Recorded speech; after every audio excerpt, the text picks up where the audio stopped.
Okay, we're live. All right, thank you, everybody. We are now going live. If you've just joined us, if you could put yourself on mute, please, that would be wonderful. Welcome to the Monomoy Regional School District, Monomoy Regional School Committee Community Forum for Thursday, May 6th. It is 6:31 p.m.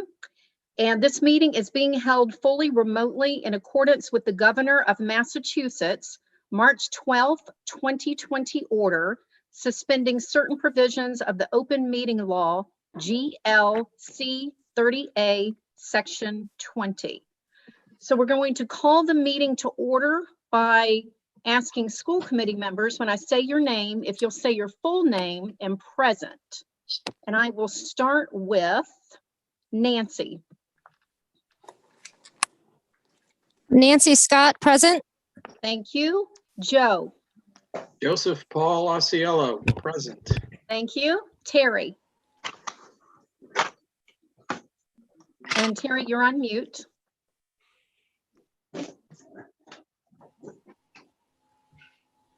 And Terry, I'm going to come back to you. Jackie? Present. Okay, Terry Russell, present. Thank you. Jackie? Jacqueline Zebrat Long, present. Thank you. Sharon? Sharon Stout, present. Thank you. Joanne? All right, and Tina Games, present. So we have 7 of our school committee members present this evening. And I just want to start by welcoming everyone to our second community forum. Tonight's focus is what is the best configuration of Monomoy's elementary schools for student learning. There will be an administrative team recommendation at the end of the presentation. Then we will open it to public comment. You are welcome to make your statements, ask questions. This is a community forum this evening, so we really do want to hear from the public. And before I call on our presenters, I just want to make sure everyone who intends to speak tonight knows how to do so. The way that I'd like this to work, depending on what version of Zoom that you have, at the bottom, you will see a reactions button. It has a smiley face. If you click on that, there is a raise hand. So when we call on the public, when we open up that queue, you'll just need to raise your hand. If you do not see that and you have an older version of Zoom, I believe you can go under participants, find your name, move over to the right. I think there might be a more button, hit that, and it should show a raise hand option. Jackie is demonstrating, if everybody can see that Jackie has raised her hand. Do you have a question, Jackie, or are you just demonstrating? Did Mary Henderson get in the roll call? Actually, Meredith Henderson, thank you very much. Meredith, have you joined us? I am here. Thank you, Meredith. And Jackie, thank you for looking out for Meredith. So we do have Meredith this evening. Joanne Sheehan, are you here? All right, so we do have 7. All right, thank you, Jackie. So everybody, that's the raise hand option, and we will get to that eventually here. We're going to start with a presentation. I'm actually going to call Superintendent Carpenter. We have our 2 elementary school principals, Robin Millen, Mary Oldak. We also have our Director of Curriculum, Instruction and Assessment, Mark Smith, who will be part of the presentation. And again, just a reminder, if everyone except the presenters could mute yourself, that would be wonderful. And now with that, Superintendent, I will turn the mic over to you. Thanks, Tina. So I'm Scott Carpenter. I'm the superintendent at Monomoy Regional, and I want to just make a short presentation with the administrative team just to sort of help frame some of the discussion and hopefully spark some conversation. So let me start by sharing the slides that the administrative team will use.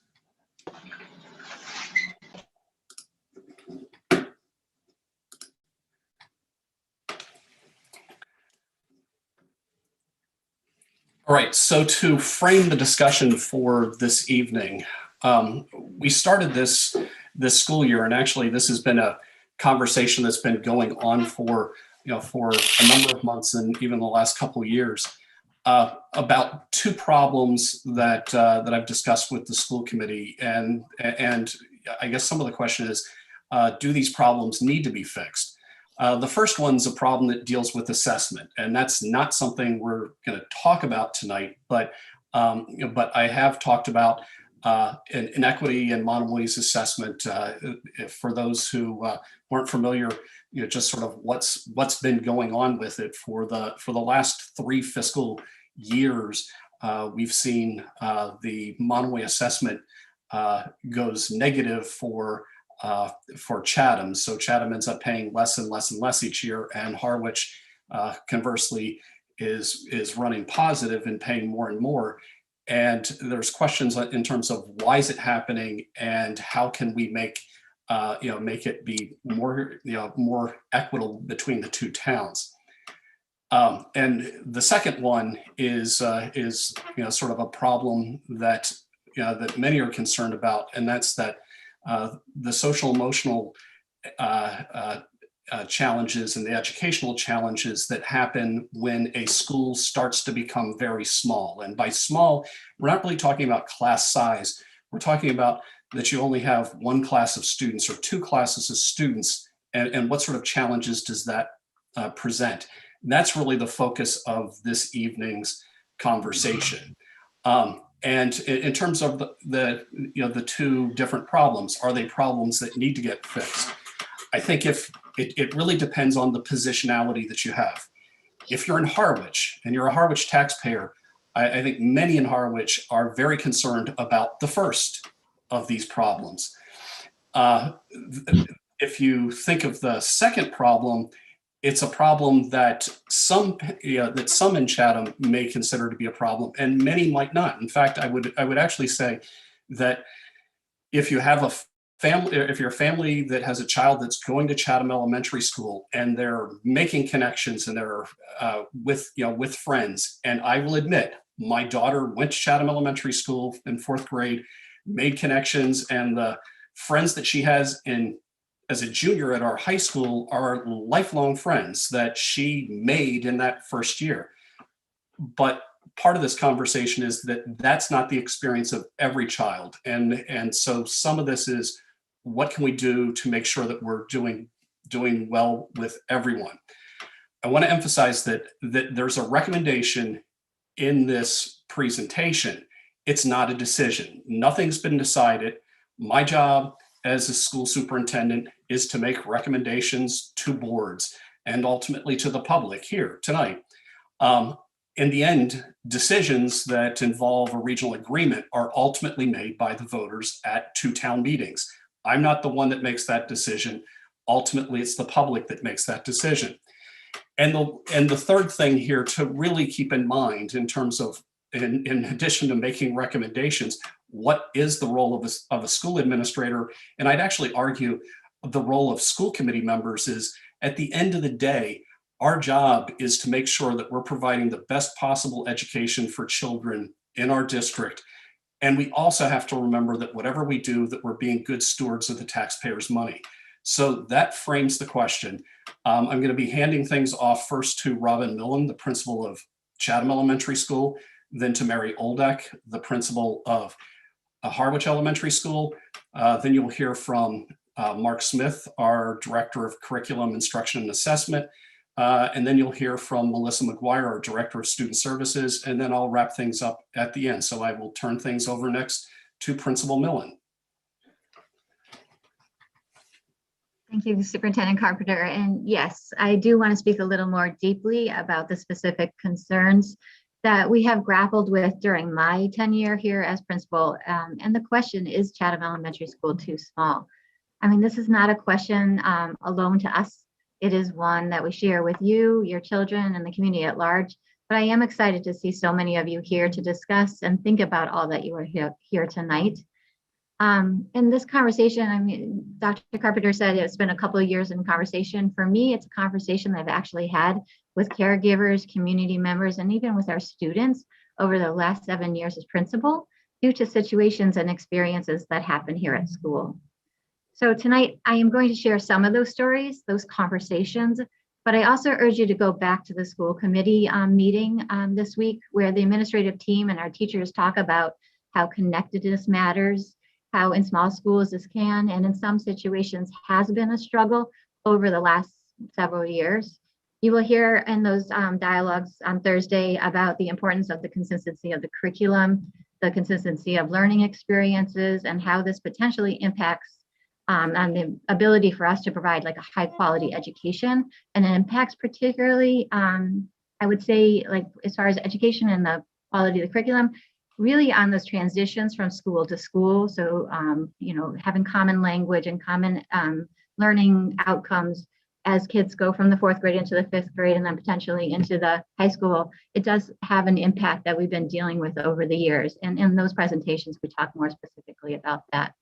But here tonight, I think it's important to really just share from my vantage point, stories we've experienced, and some specific times where the concerns of being able to provide a safe and supportive school for all students was at risk because of our size.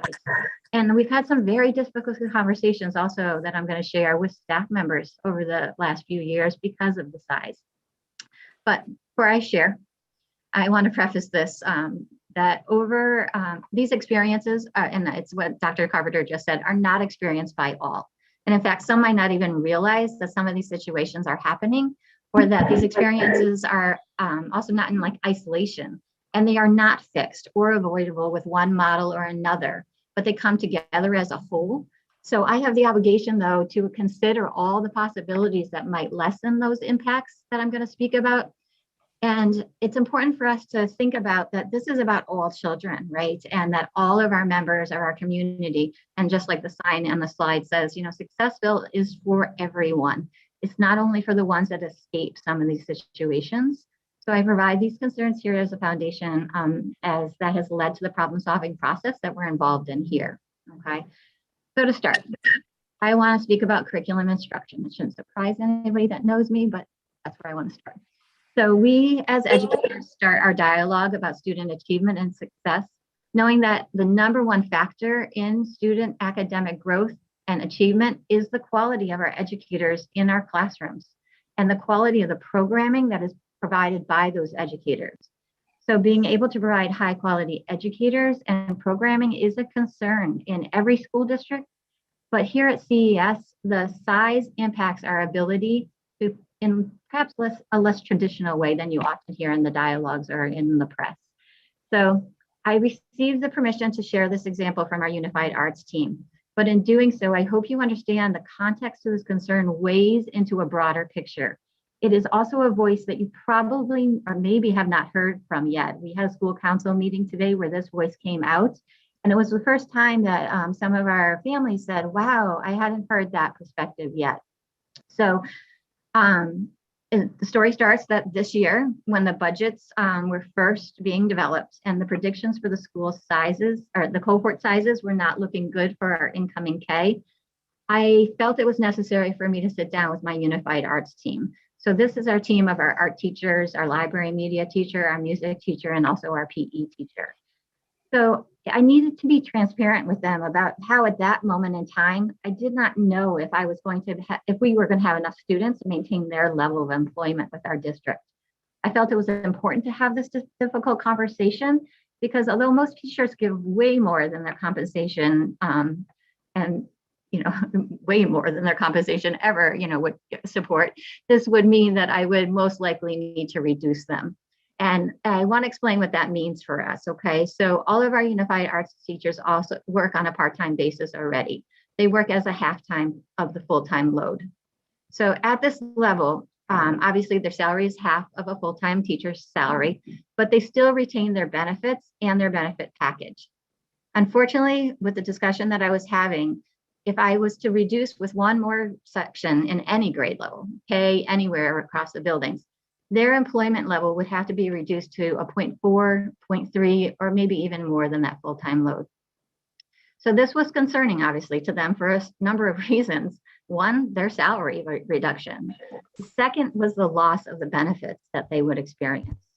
So our UAs are very dedicated, very experienced, and well-loved teachers, and they provide a program that is phenomenal. Although they had anticipated this discussion, They were very concerned because we all know that living on the Cape is very expensive, and part of the reason why we're having this discussion here tonight.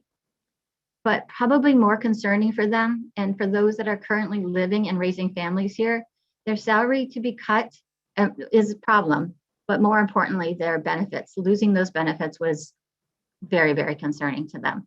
And they were very honest and open with me as well. And they wanted me to share with you that a reduction like this would probably mean that they could not afford to stay here as employees in Chatham. So now this didn't have to happen. I did not have to reduce, any reductions in unified arts for the 2022 year, but it does give an ominous outlook to this problem. And the UA team is not alone, and they're not the only professionals that have been affected by the size of the school over my tenure. Since I came here and due to the population decreases, we have had to move 5 classroom teachers to other buildings in the district to retain their full-time status. This number would have been 8, almost close to 9 because of some of the part-time employees, if it was not for certain retirements that came up along the way. This problem might have been avoided with this particular UA team, but we have lost in my tenure 8 unified arts staff members to other departments or other districts since 2015. So this is not it's not a this year problem. And as I stated at the beginning, it has a potential impact on our students. We want to attract, hire, and retain the highest quality teachers, ones that can employ high quality programs so that our students have those opportunities to achieve at high levels. Being able to do this is a definite concern.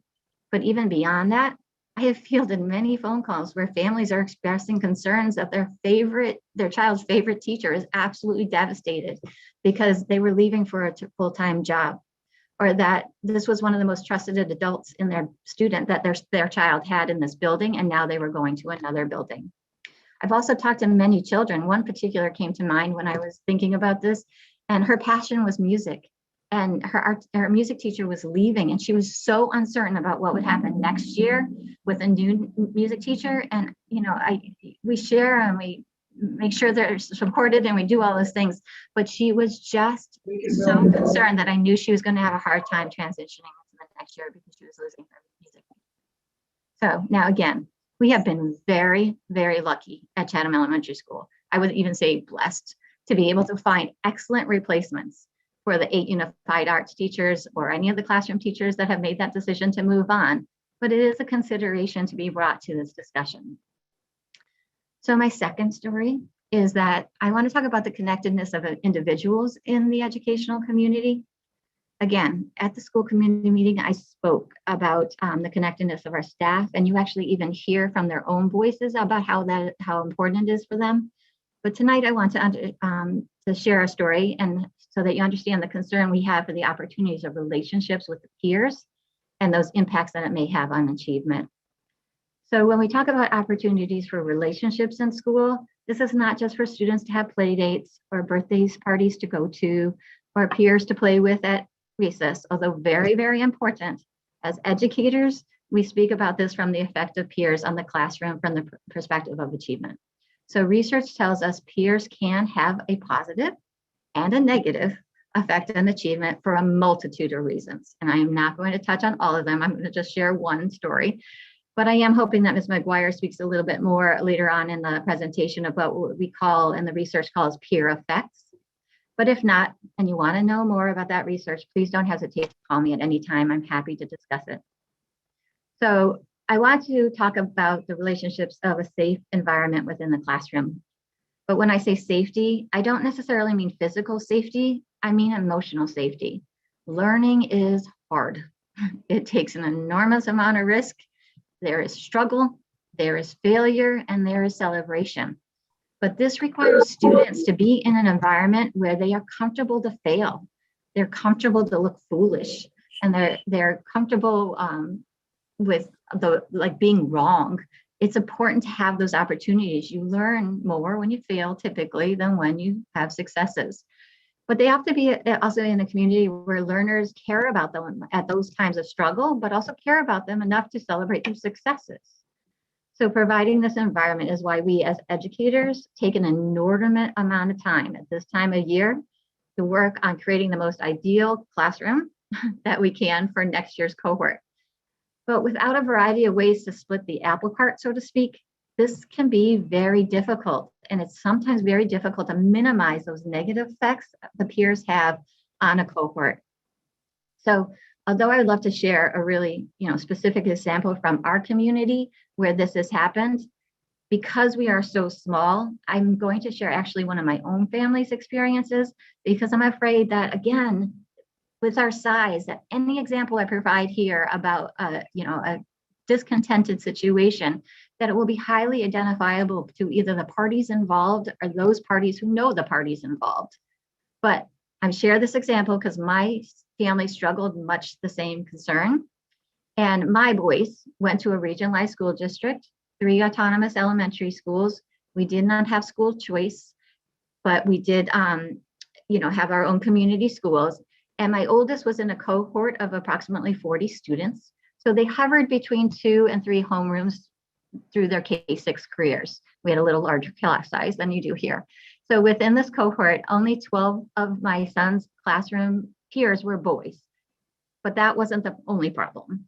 They were, and their teachers, as we do here every year at the end of the year, got together to figure out the best places to put those 12 boys amongst those 2 or 3 classrooms and have what we call a demographically representation of the classrooms.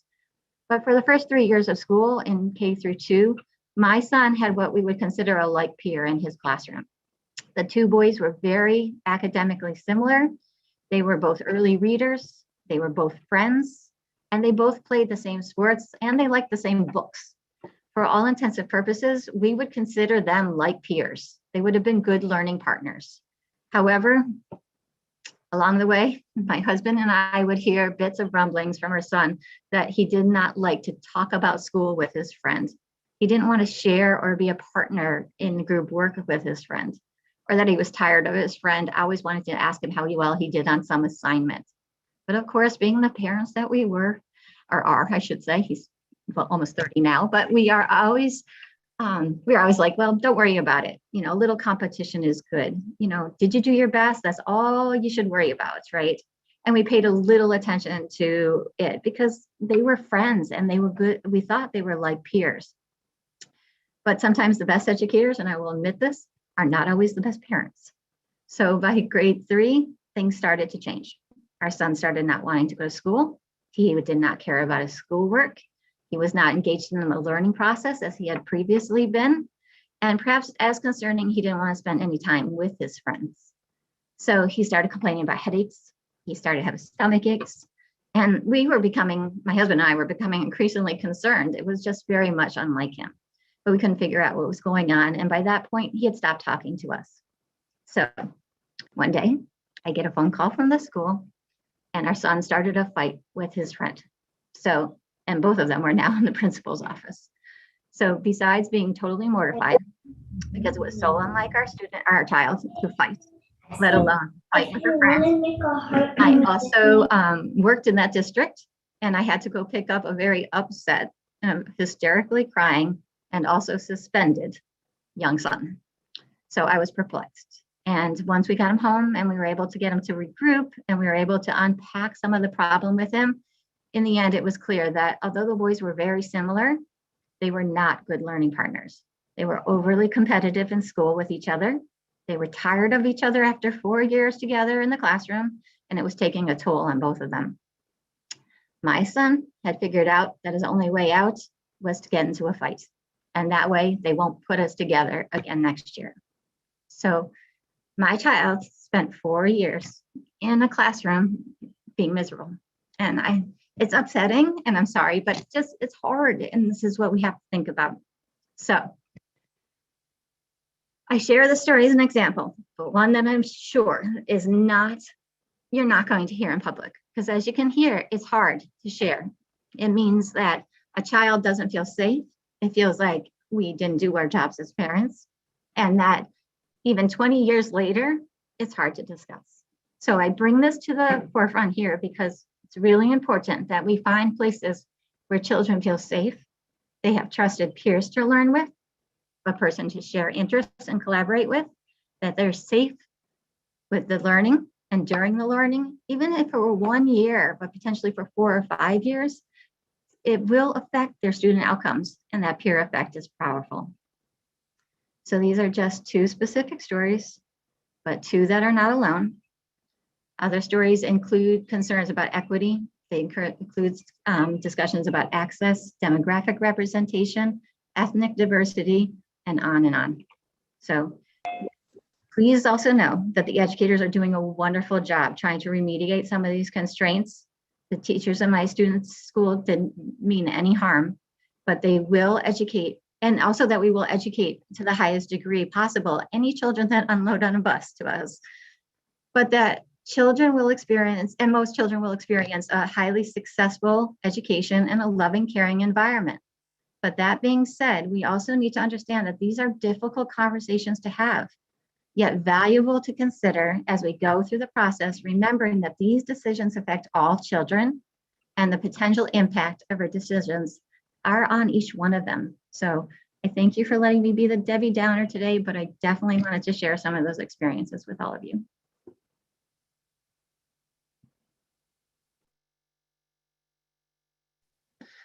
Thank you, Robin. My name is Mary Oldak. I'm the principal of Harwich Elementary, and I'm going to be reviewing 2 of the configuration models that were presented in 2, and we've surveyed our staff and families twice, the most recently being December 2020. And the first model that I'm going to talk about is redistricting to stabilize the Chatham Elementary enrollment. As an elementary administrative team, we really do believe that this is a short-term solution to stabilize the CES enrollment. And the reason for that is that we can redistrict the boundaries and shift, say, a busload of Harwich Elementary students from East Harwich to Chatham. But as the Chatham enrollment continues to decline, that line will continue to move. And when we think about that line, where which students we would bring to Chatham Elementary from East Harwich, it's not an exact science because you can't go down one street and say, okay, I need a certain number of upper level elementary students and a certain number of kindergartners, because people just don't buy their houses in that nice orderly fashion that we might need. So the redistricting boundary may very well change from year to year to help balance and stabilize the Chatham Elementary enrollment. But what we will find, because of the uncertainty of the number of children coming out of the number of homes, some of our class sizes may go above our 18 plus or minus 1 that we strive to achieve, or maybe below that. It really does not solve the problem that Robin just reviewed for us. It continues our peer group size inequities for our students. If we do, say, increase the number of cohorts per grade level at Chatham Elementary from 1, 2, or to 3, the cohort is still much smaller than Harwich Elementary, and there still is an imbalance of peers and all the other elements that come with that, such as diversity. And the other imbalance really is with our teacher collaboration. Once we regionalized, we have worked so hard to be sure that we are ensuring our curriculum and educational experiences are the same between Chatham Elementary and Harwich Elementary, both horizontally within the grade and also vertically as we move from preschool all the way up through 4th grade. And that's really important because we want to be sending on to the middle school students who have a very similar enriching educational experience, so that the middle school is able to just pick that ball up and continue with our kids. We also have the imbalance of the teacher collaboration with just how our teachers are able to get together professionally. For example, with our kindergarten team currently, we have 5 sections of kindergarten at Harwich Elementary who meet, who have common preps 6 times a week, 1 collaborative learning time. together once a week, and PLC with their Chatham peer twice a month. So you can just see how the opportunity to be together and to align the curriculum and share ideas really is out of balance. So I really do believe a key question here is, if East Harwich is redistricted to go to Chatham Elementary, who bears the impact of that and who gains? As this graphic shows us, with the line going to the left and to the left towards Chatham, the right towards Harwich, our Harwich Elementary families ranked redistricting as the least favorite reconfiguration option. So if we take this busload or more of students from East Harwich, you're taking those kids away from their friends and from their school that they know and love, and moving them to balance class size in Chatham Elementary. So I just really ask you, is that fair? To use our Harwich Elementary students to balance the class size in Chatham Elementary, when that is the option that our families least favored. It also really disadvantages our students and staff by shrinking their peer group, as I already talked about. Just we would go from 5 sections to 4, or from 5 sections to 3, depending on the year, and that shrinks the peer group in Harwich Elementary as well. Next slide, please.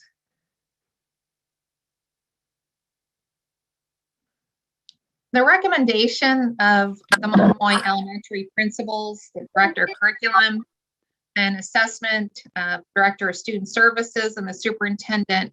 And I really want to emphasize the majority of our elementary teachers.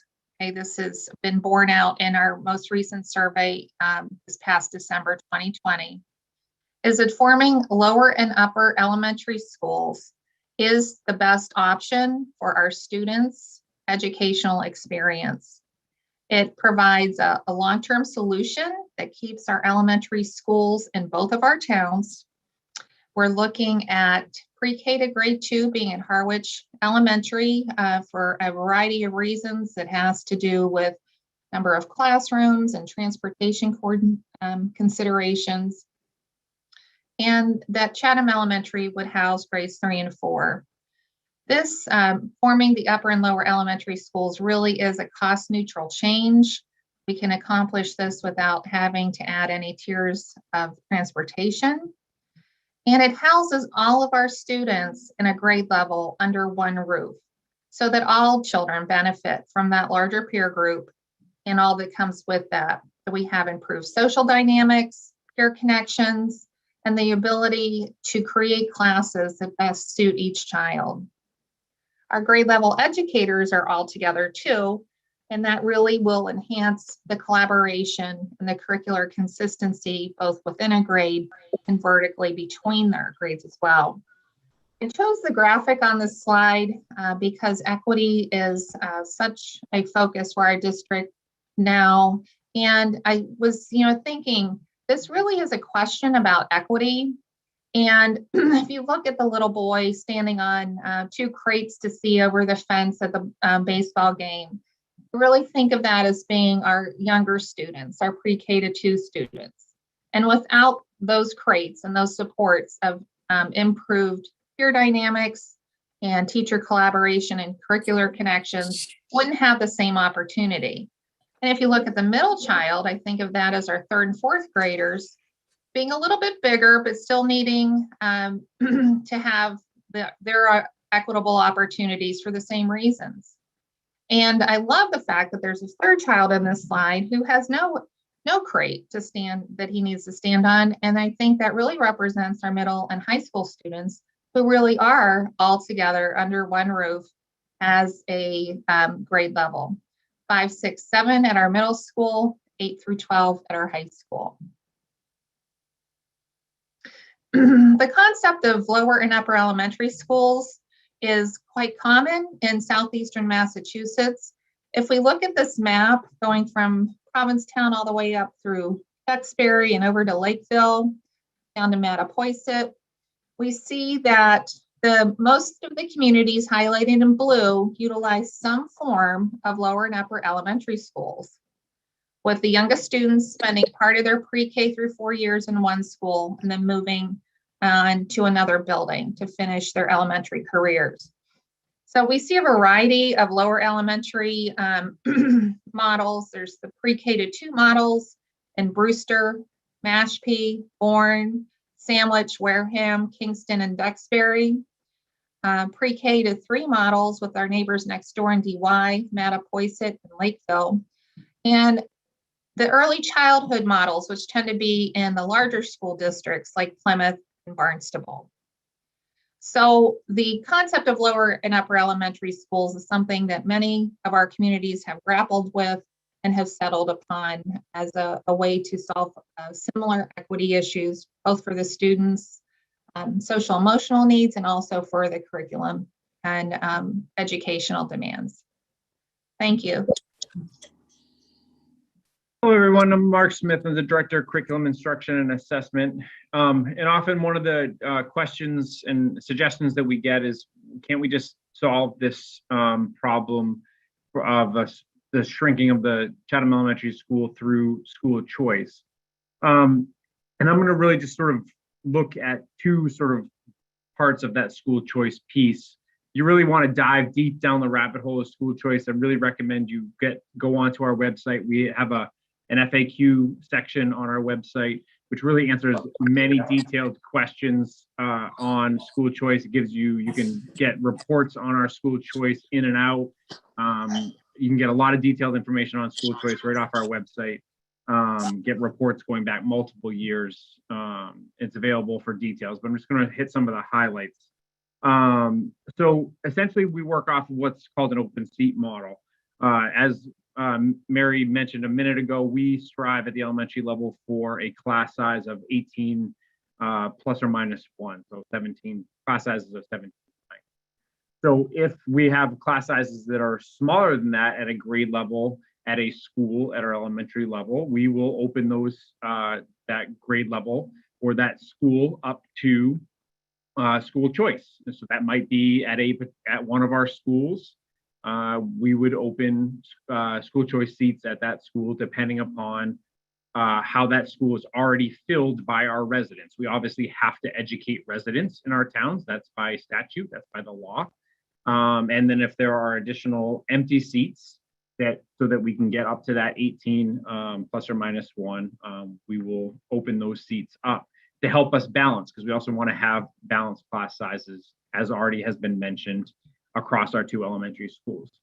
And you can see there's a hypothetical example there in the gray box, which would be an example of, if HES had 5 classrooms with 18 students already in it, and CES had 2 classrooms that had 17 students in it, we would accept 2 school choice students into CES to fill that. If there were, let's say there were 6 school choice students that wanted to enter CES, we would accept 2 students in to balance the class sizes. What we wouldn't do is accept all 6 students in to get to class sizes of 20 at CES, because that would imbalance the class sizes. That goes against our model. And we also would not create 3 classrooms over at CES, because it does 2 things. One, it creates class imbalance, but it's also not fiscally sound. And as Dr. Carpenter mentioned at the very beginning, we have 2 responsibilities as school administrators: is one, to what's the best educational program, and to be good fiscal stewards. What you get in at $5,000 per student does not cover the cost of adding an additional classroom.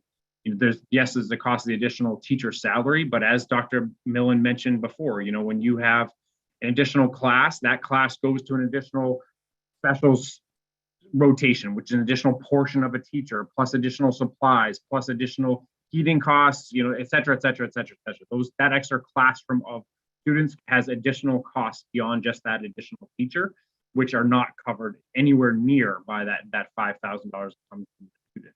It is a bonus when you have the empty seat model, but once you add an additional class.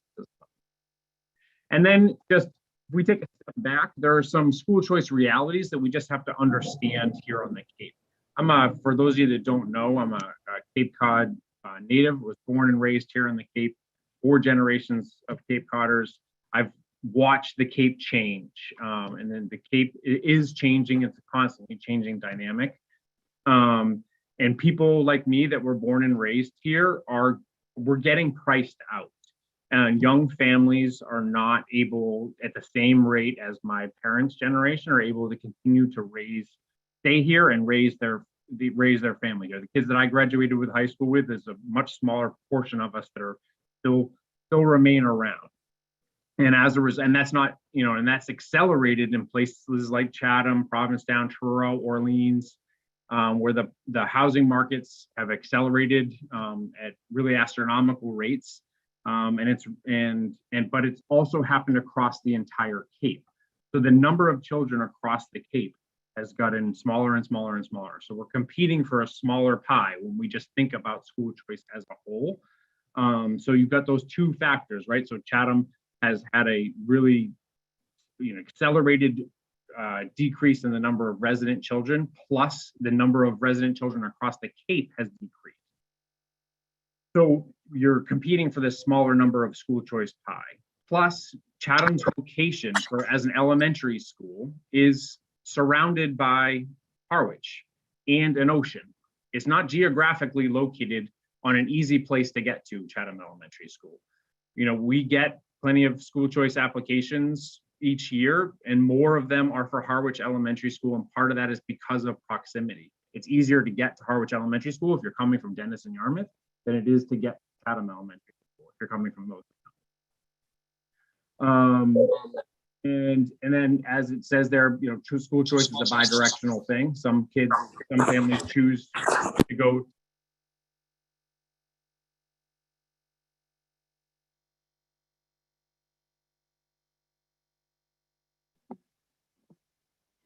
Mark, we've lost your microphone.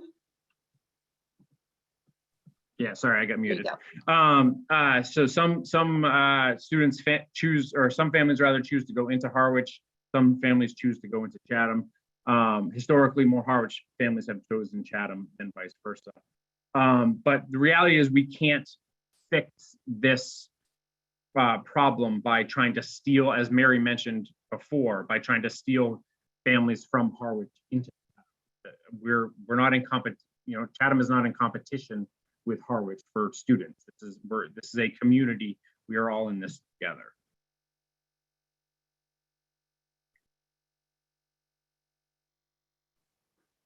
I'm Melissa McGuire, Director of Student Services.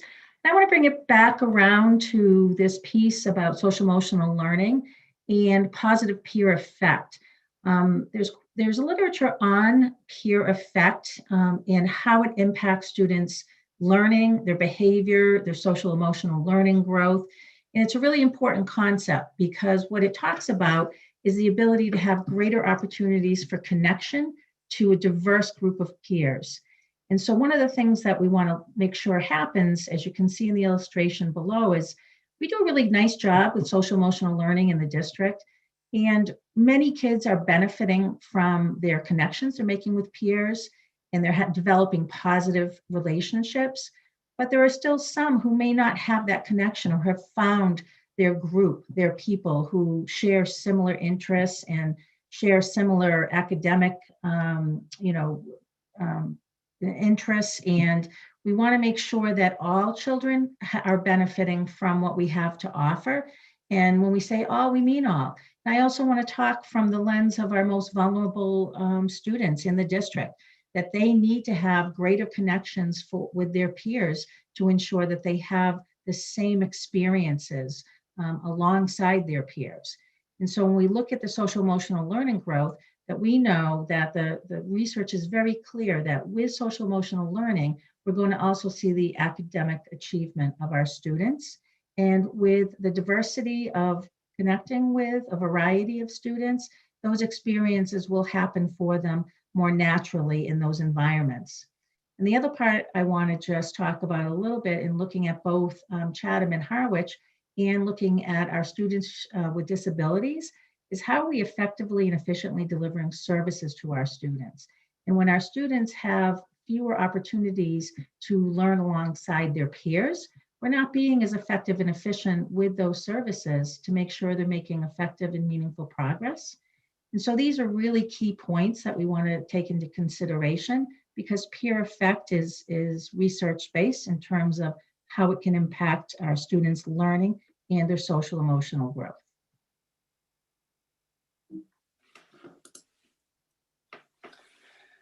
So I just want to pull things back together and just say that, we acknowledge that this is a recommendation. There are going to be a lot of different views and opinions out there.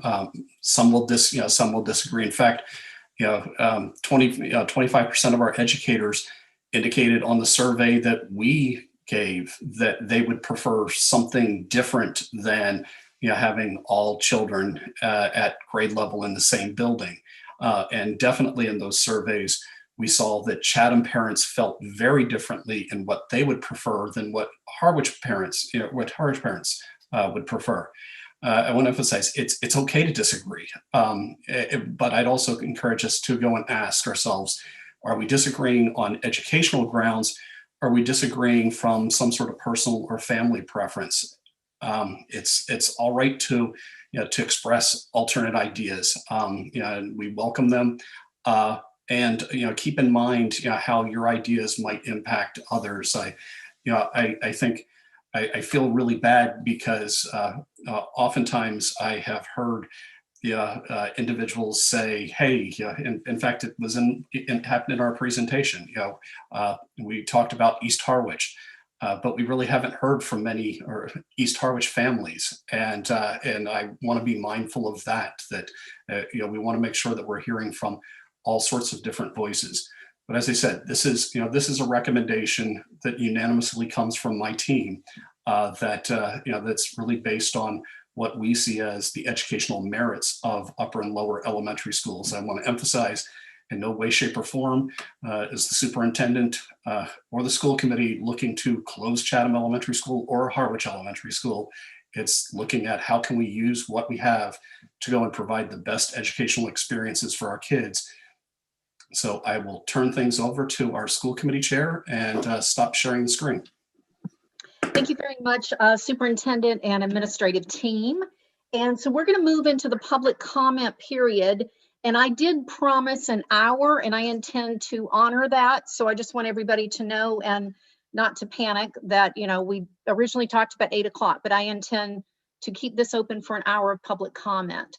So at this time, for anyone who would like to make a comment or ask a question, if you will raise your hand, and I am going to call on you in order of hands being raised. And just to honor everyone that wants to speak tonight, if you could limit your comments to 3 minutes, that would be helpful. And I want to hear from everybody at least one time. If you have something else to say a second time, you can hop back in the queue. But I do want to recognize those that haven't spoken before I go back for folks with a second comment. So at this time, anyone at the bottom, there is a reactions button. If you click on that, you'll see a raise hand button there.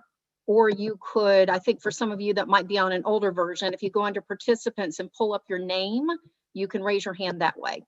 So with that being said, who is first in our queue? I see no hands at the moment. Brett Talley, go ahead. Yeah, thank you. Thank you, everybody. Good evening. My name is Brett Talley. I live in Chatham. I have 2 little ones, 8-month-old and a 3.5-year-old. And I was born and raised in Chatham. I went to the elementary school, the middle school, and the high school. So I feel strongly that the school committee should reject the recommendation made by the administrative team and ask for an actual analysis and research to be done around the problems that we're hearing tonight. This feels like a recommendation for a budget solution that's looking for a student learning problem. The problems that we're hearing that were both discussed tonight as well as at the school committee meeting last week touch on serious issues. And I hear, Robin's anecdotal stories, and I think we need to pay attention to them. I'm hearing themes of diversity and bullying and transition to middle school, challenges with teachers that are all valid. However, it seems like these problems are being brought up for the first time to parents and the public in an open and transparent fashion at the same time that a very strong recommendation is being made. This seems backwards. It seems like the analysis and research and like pattern observations need to happen first around all of these problems so that we can see them. And I know there's been reference to the December survey that was put out by the superintendent, and 75% of teachers felt that the upper lower school was the way to go. However, the problem being described in the context of that survey was around the budget. It was all around budget inequity. And so the responses to that survey were framed around the problem of the budget. It was not around student learning. So I question why that survey didn't ask any questions to gain information around student learning. There was no attempt in that survey to actually get feedback from parents around whether there is a student learning problem.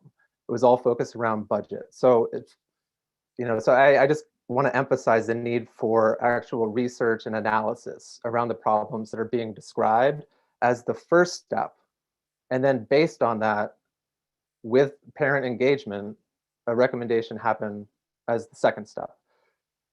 The last point that I want to make is, even though it wasn't brought up tonight, last week at the school committee meeting, there was a kind of spectrum of left to right around steps toward the future vision of the elementary schools in Chatham and Harwich, where the lower upper elementary school configuration was presented by the superintendent as a stepping stone toward one single elementary school for the district.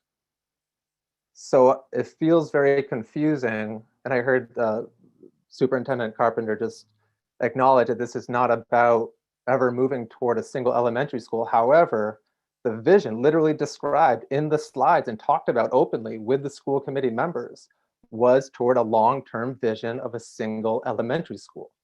And so that's it's confusing as one. I think it's leading to a lot of parent anxiety around all of these discussions. And I think it also speaks to the level of parent engagement around these discussions.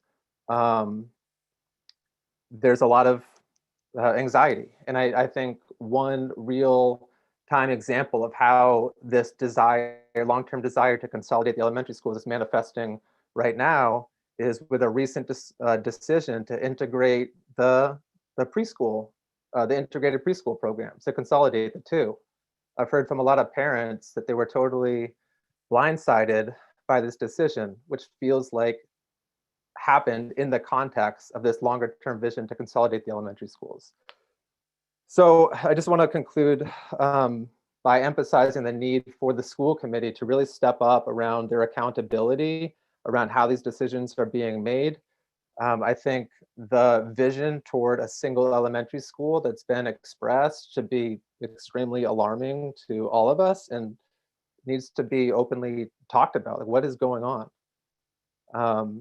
And we need to really double down on our commitment to genuinely engage parents around these really important decisions.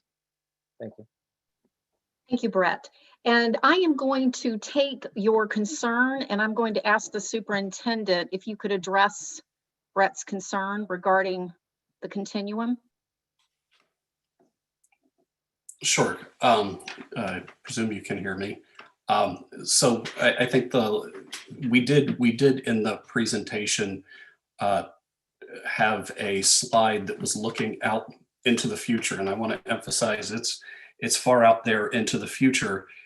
One of the things that we have to understand is that we have two buildings that are 65 and 73 years old, and they are in great shape. We have been doing a great job of keeping those buildings well maintained. And at some point in the distant future, there's going to need to be major renovations, and in one building and ultimately the other building. So the statement was at some point in the distant future, the district may want to go and look at is a better thing to do is to find some centrally located property in our two towns that could be a school where everybody's under one roof. Again, I think I will have long retired by then, and I think I had mentioned at the school committee meeting, odds are that many of them will have moved on to other opportunities as well, because it's not something I see happening anytime soon. But I think we have to look at the demographics of the Cape. We anticipate, based on the demographic trends that have happened for the last 2 decades moving forward, both elementary school enrollments are going to continue to get smaller and smaller. So we'll be at a place where we could conceivably have everybody under one roof. And I shared an example that's currently happening in the town of Wareham, where Wareham long ago had neighborhood elementary schools in their town. They had moved to an upper and lower model and have recently built a new elementary school that I believe the town's elementary age children will be moving into in the next year. But again, they moved to upper and lower because they thought that would be better, and are consolidating because they think that's the best move. But there was urgency in Wareham. They had buildings that weren't in great shape like ours are. So this is not something that needs to happen soon. But I think it's a reality that we need to at least look at off there in the distant future, and that's what did I miss. Go ahead, Scott. That was it. Sorry. Okay. All right. Thank you. The next in the queue is Mira Baldwin. Mira, go ahead. Hi, my name is Mira Baldwin. I live in Chatham. I have 2 daughters. One is in preschool, one is in 1st grade. I agree with Brett that I would recommend that the school council do further research on this question of recommending an upper and lower elementary school or shutting down Chatham. I don't think either will be good for our children or our community. And I want to talk about one of the concerns that was brought up at a recent Board of Selectmen meeting in Chatham. This idea that Chatham, among many Cape towns, is gradually turning into kind of a retirement vacation community, and the need to preserve an elementary school as part of the idea of preserving a community.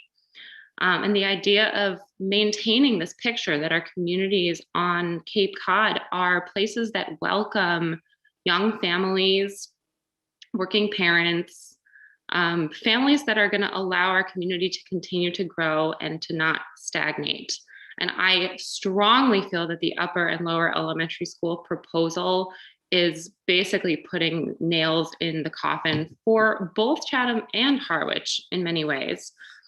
And I want to speak to the idea of this kind of prototypical family of young parents who are working and who are trying to raise elementary school age parents. My family happens to fit that description.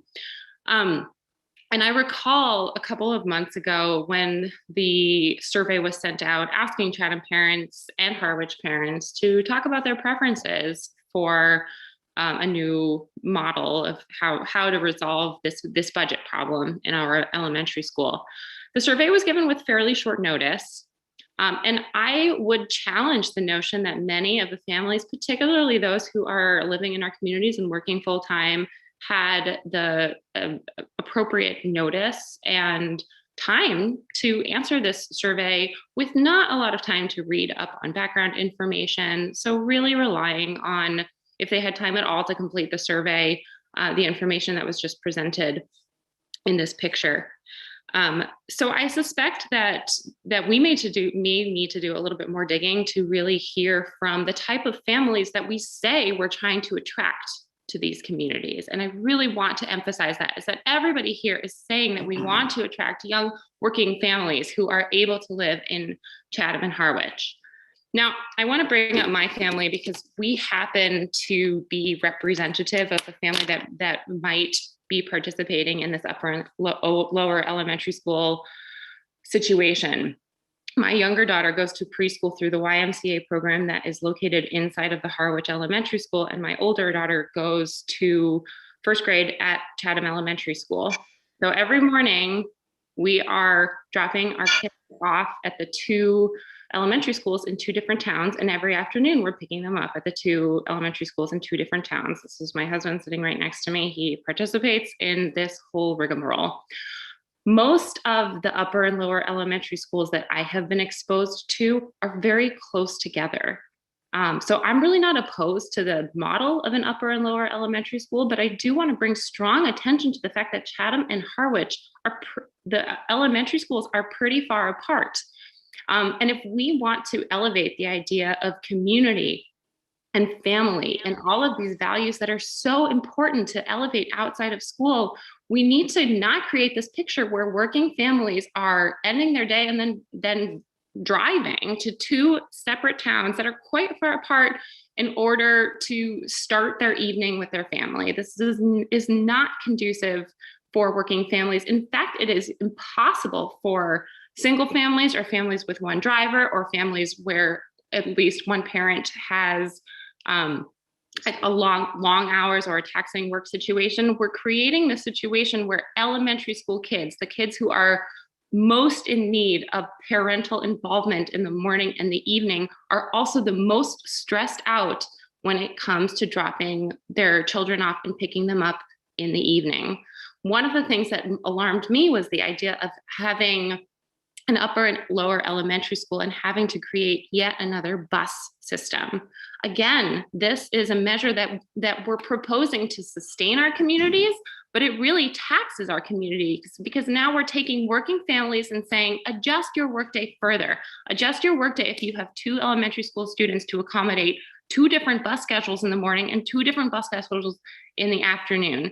And I've been listening, and I do hear all of the positive possibilities for an upper and lower elementary school, and I am listening to them and really trying to be objective. It's really hard to imagine how this solution would benefit the families that currently go to Chatham and Harwich Elementary School, and any potential future families who I think would be really put off by the proposed solution and will probably resist moving to our towns if this is what it means that they have to do if they have more than one elementary school child. Thank you very much. Next in line, Lindsay, you were next in line, so go ahead.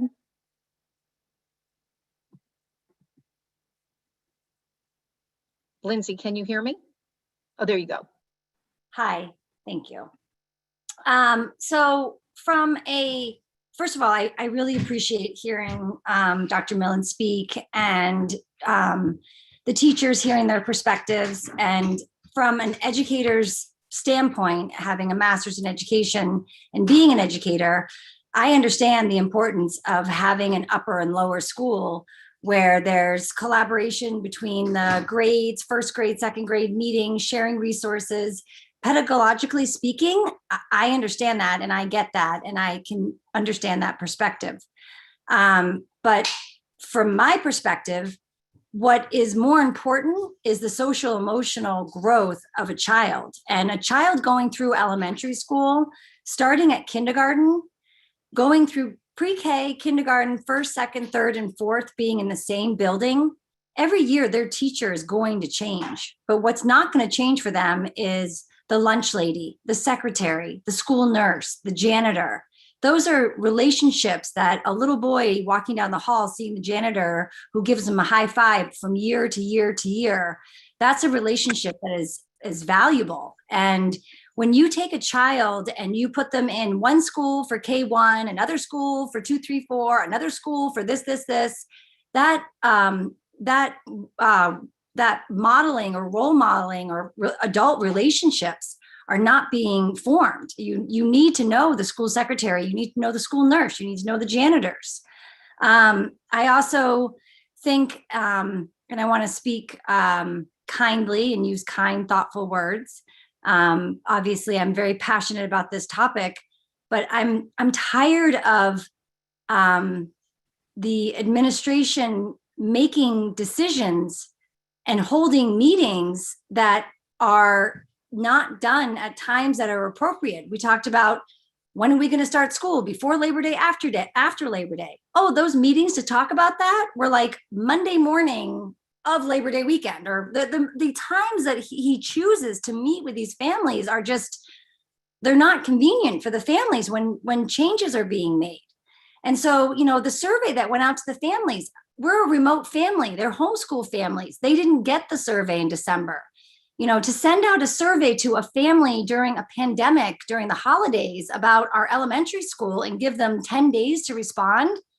I'm tired of the way these decisions are being made. And I'm pleading with the school committee that you please, really think about the changes that you're considering making to our community. And every town on the Cape has an elementary school. I think that majority of the people that are listening in on this call went to Chatham Elementary School or Harwich Elementary School. I am a product of Chatham Public School education. I went through a small school, a small class. And, I feel strongly that we as a community need our own elementary school. And, reaching out to merchants on the Merchants Association, realizing that Chatham doesn't have an elementary school right now, we don't even have a pre-K. I mean, how did that happen? How did Chatham lose its pre-K and it move over to Harwich? I'd like the families to understand how that transition happened, because it didn't seem as though there was a lot of communication about that move. And the fact that our town of Chatham, how many people even know that happened?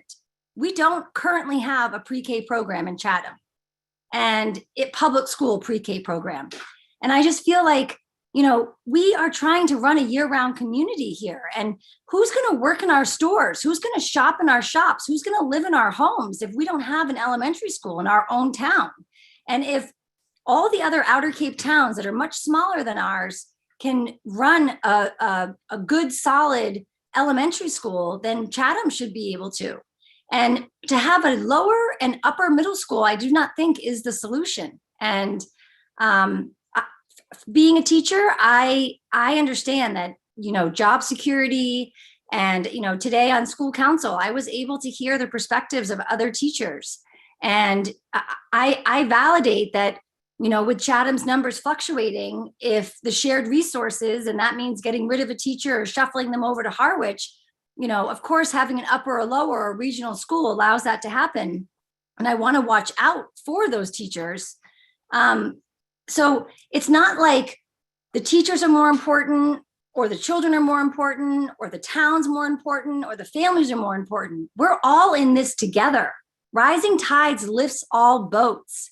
We all need to have a voice. And I'm tired of the voices not being heard, and I'm tired of decisions being rushed. And we need to, make sure that we're all standing up to keep our school here in Chatham, and to keep, our education at a level that attracts young families to this town. So with that said, we don't know how the population is going to change as a result of this pandemic. We thought that, according to Dr. Carpenter, we weren't even going to have a kindergarten in the year 2025. Well, guess what? We almost have 3 kindergartens next year. So he doesn't know how the birth rates are going to go. He doesn't know how this pandemic is going to change the population of this town. Right now, we have remote workers who are choosing remote by design, and they're able to choose where they live, and they want to live in Chatham. If we take our elementary school away now, we don't have a chance on bringing and attracting young families. Right now, we are on the the cliff of being able to get attainable and affordable housing out on Middle Road. Let's build another CHOP neighborhood like they have in Alkina. Let's bring families here. Let's not thwart the growth of the town by closing our elementary school or by making it upper and lower. There's absolutely no way a family who has, like Shannon Neal, who has 5 children. How are you supposed to get a child from kindergarten, 2nd grade, 4th grade, 6th grade, and high school? I mean, it's absurd. So I really am pleading with the school committee to really think about this and use your voice, Chatham. Speak up and save our elementary school. So that's all I have to say. Thank you, Lindsay. I'm gonna stick with the queue for right now, but Superintendent, I am going to come back to you in just a bit because I do want you to address a couple of the concerns that Lindsay's raised, especially about the preschool. And just for clarity, we're not taking away Chatham Elementary School. I just want to make sure that that is out there. We're not looking to close an elementary school. So just as a reminder. Next in line, Corinne Moreste, if I've said that correctly. And I apologize if I haven't. Yes, that's fine. It's actually Jolene signed in under my daughter and doing well technically so far. I wanted to bring up a couple of concerns about busing elementary school students with middle school students.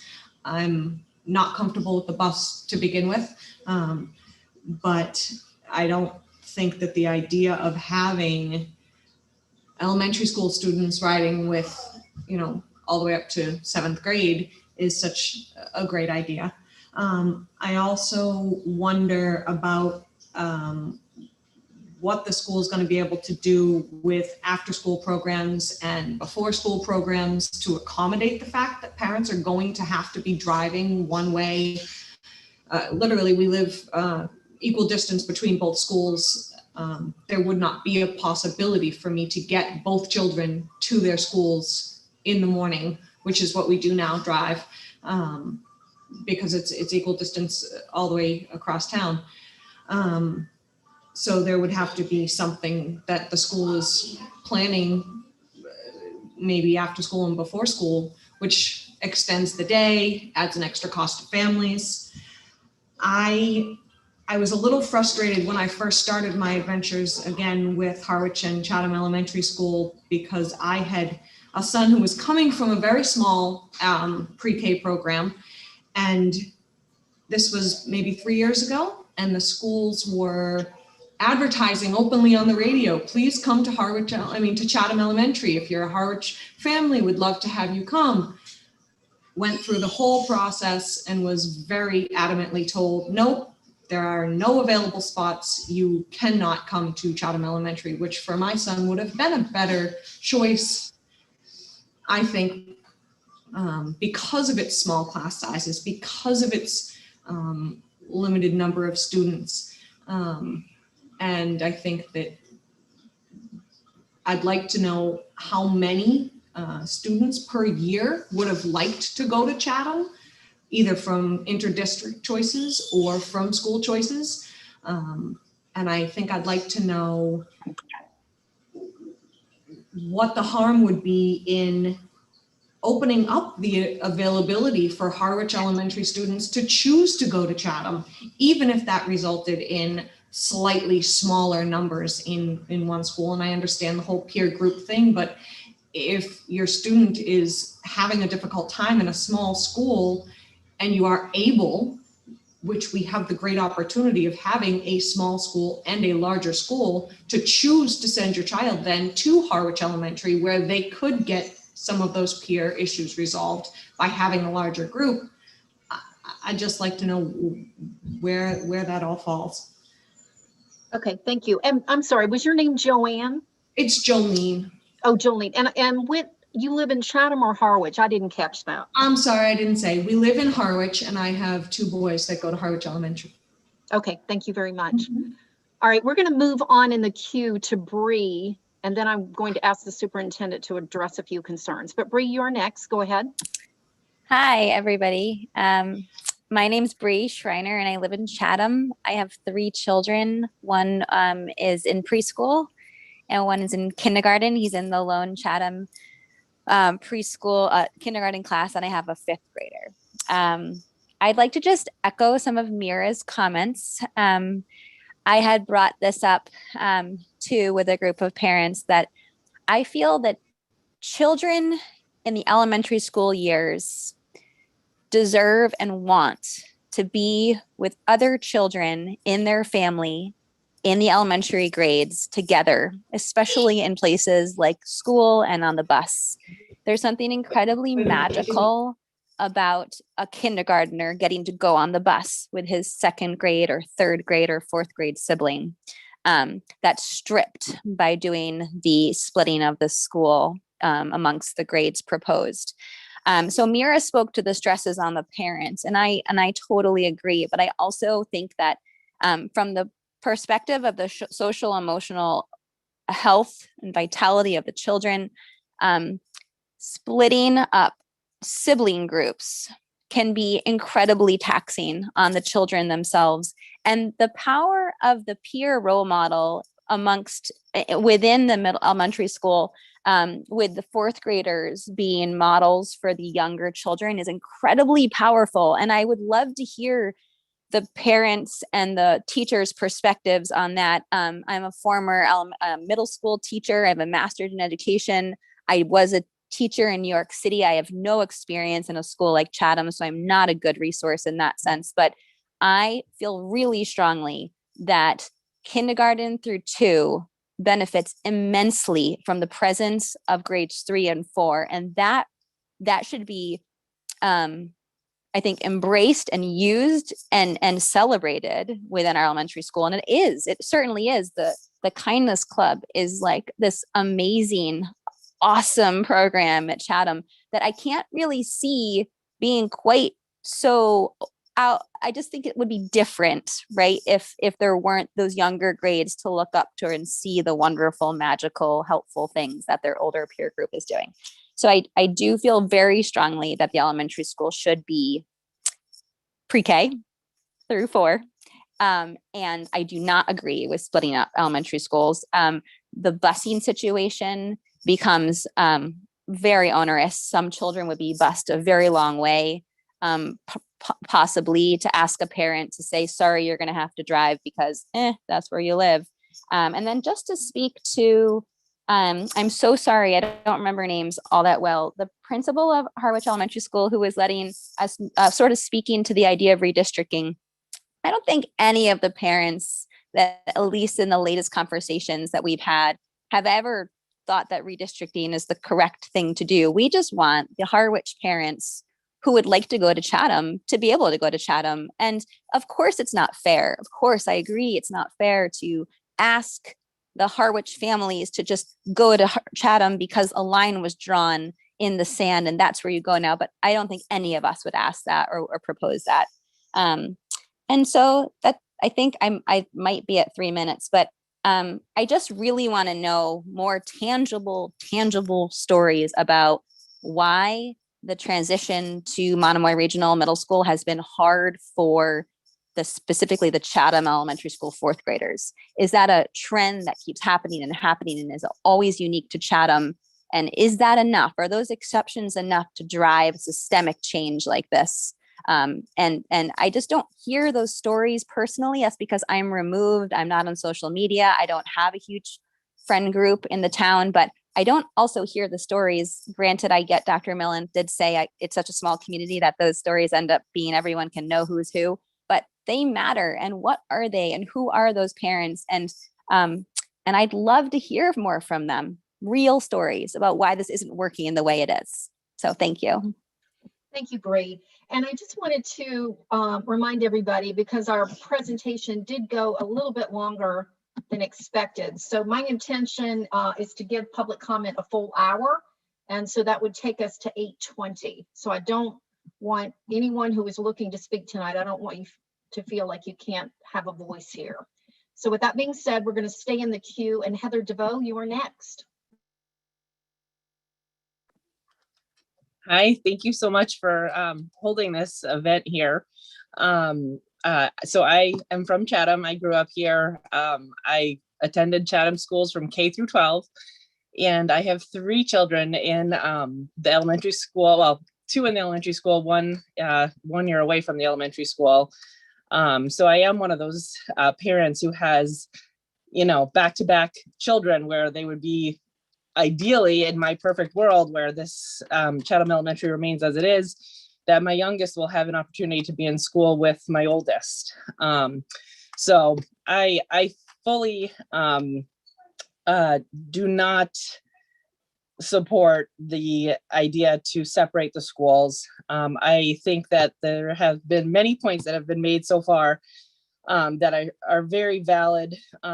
First, to start with, I know you had just said, Tina, that you are not looking to close Chatham Elementary School, but you are, not you, but this decision being made, in essence, is closing Chatham Elementary School. It's closing Harwich Elementary School and Chatham Elementary School.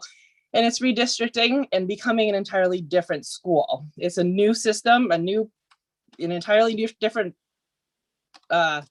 program that will be in place when this happens. So to say it's not closing the school, it is. And to hear Dr. Carpenter refer to it being down the road, I think none of us, when we attended the town meeting to regionalize, ever saw this coming just 10, 12 years later, and yet here we are. So when you say very far down the road, it may not be that in terms of the future of what's going to happen. So Brett made a very important point that in order to make an informed decision, we need information. So at this point, as many people have said, I'm looking for true facts, like actual data to show how often do these scenarios like Dr. Millen presented, because it's heartbreaking and it brought tears to my eyes and obviously to hers too, to hear about these kids who are going through such hard times. But how often does this happen? And I know that we're trying to educate and care for every single student, but to make massive decisions that also would negatively affect other kids in ways that, who's to say what's worse in these scenarios? So really having information before these types of recommendations are made, I think it's important. You spoke at, different people spoke regarding collaboration being an issue. If we can take anything that this year has given us in terms of being able to do so many amazing things via Zoom and virtually, I wholeheartedly and very strongly believe that we can collaborate in ways that are absolutely impactful without having to be in the same building. There's no reason why we can't find creative ways, whether it's virtual lunches that the teachers have together, whether it's, after school gatherings or whatever it can be, that you can collaborate and come up with these amazing ideas together without physically being in the classroom. I support that. I think it's absolutely important. And if the teachers believe that's important and it's not being done now, which, again, I don't know that it isn't. If we are all connected in a way, I don't know why it wouldn't be, but if it's not, why can't it be? Like, we have this technology on our side that we can use to our advantage. Why not use it? The other piece that I wanted to speak to was redistricting kind of was not really an option. And Mrs. Aldrich brought up some good points about how unfair that would be to some of these kids to leave their schools, to leave their playgrounds, to leave their classrooms and the lunchrooms and the areas that they feel comfortable with and their friends, right? So if that's not comfortable and that doesn't feel good, how does it feel good to then create this upper and lower where you're then removing them from the school that they know and love and we're excited to be a part of? They know the teachers, they know the lunch ladies, they had their previous teacher from a year ago or 2 years ago that waved to them in the hallway. How is that not disruptive? To me, I feel like it's very similar in the redistricting in terms of what you're doing to the children, if we're talking about what's best in their best interest.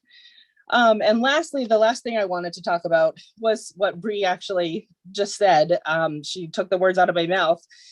with regards to the peer role models. I've attended almost all of the community-wide events that we've had at Chatham Elementary.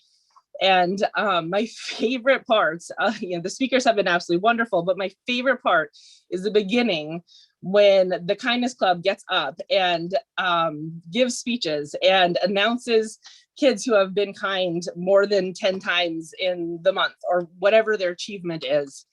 There's this girl, Grace, who was there last year. I think she was a 4th grader last year, so she's probably in 5th grade now.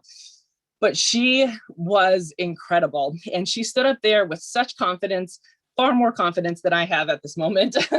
And she she shined. And I was so happy that my kindergartner then and 1st grader was looking at her as this amazing role model. And I remember having a conversation, with my daughter after, who also is Grace, and just saying, I'm so glad that you're in Kindness Club, because that could be you when you're a 4th grader.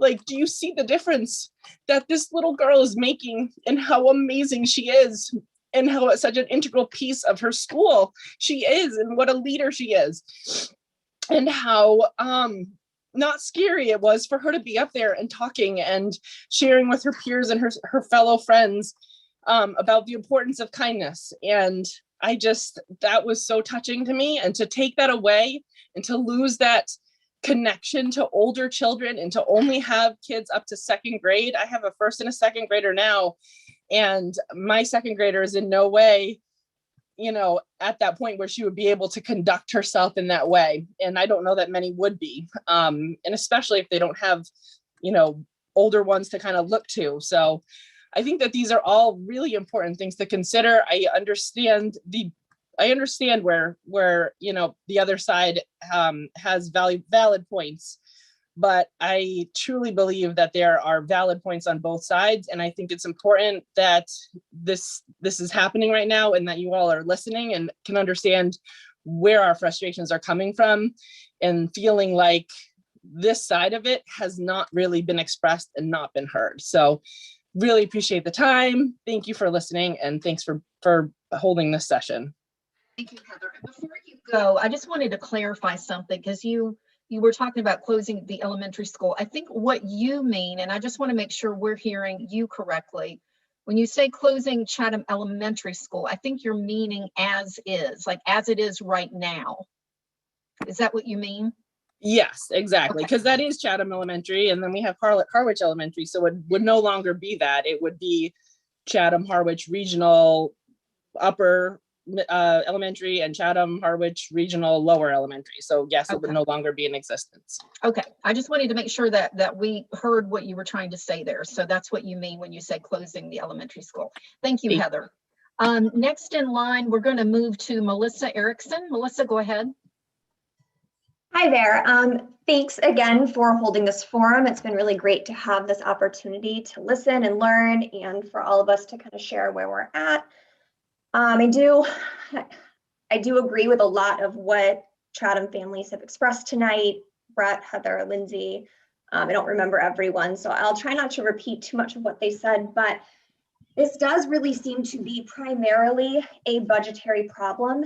And it seems like the administration is looking for reasons to then support their solution for this budgetary problem. I agree with previous speakers in that we need a lot more data before we're making official recommendations. I am a teacher in another district on Cape, and we give a DESA screener. It's a social emotional learning screener. We give it 3 times a year. And I would assume that Monomoy also has some type of SEL screener for, K to 8 at least. And if so, like, is there disparate outcomes between Chatham and Harwich students? I personally would like to know, and I think that information is really important. Like, we're talking a lot about SEL, we're talking a lot about some anecdotal stories too, and I think it is important to really understand how deep those problems are.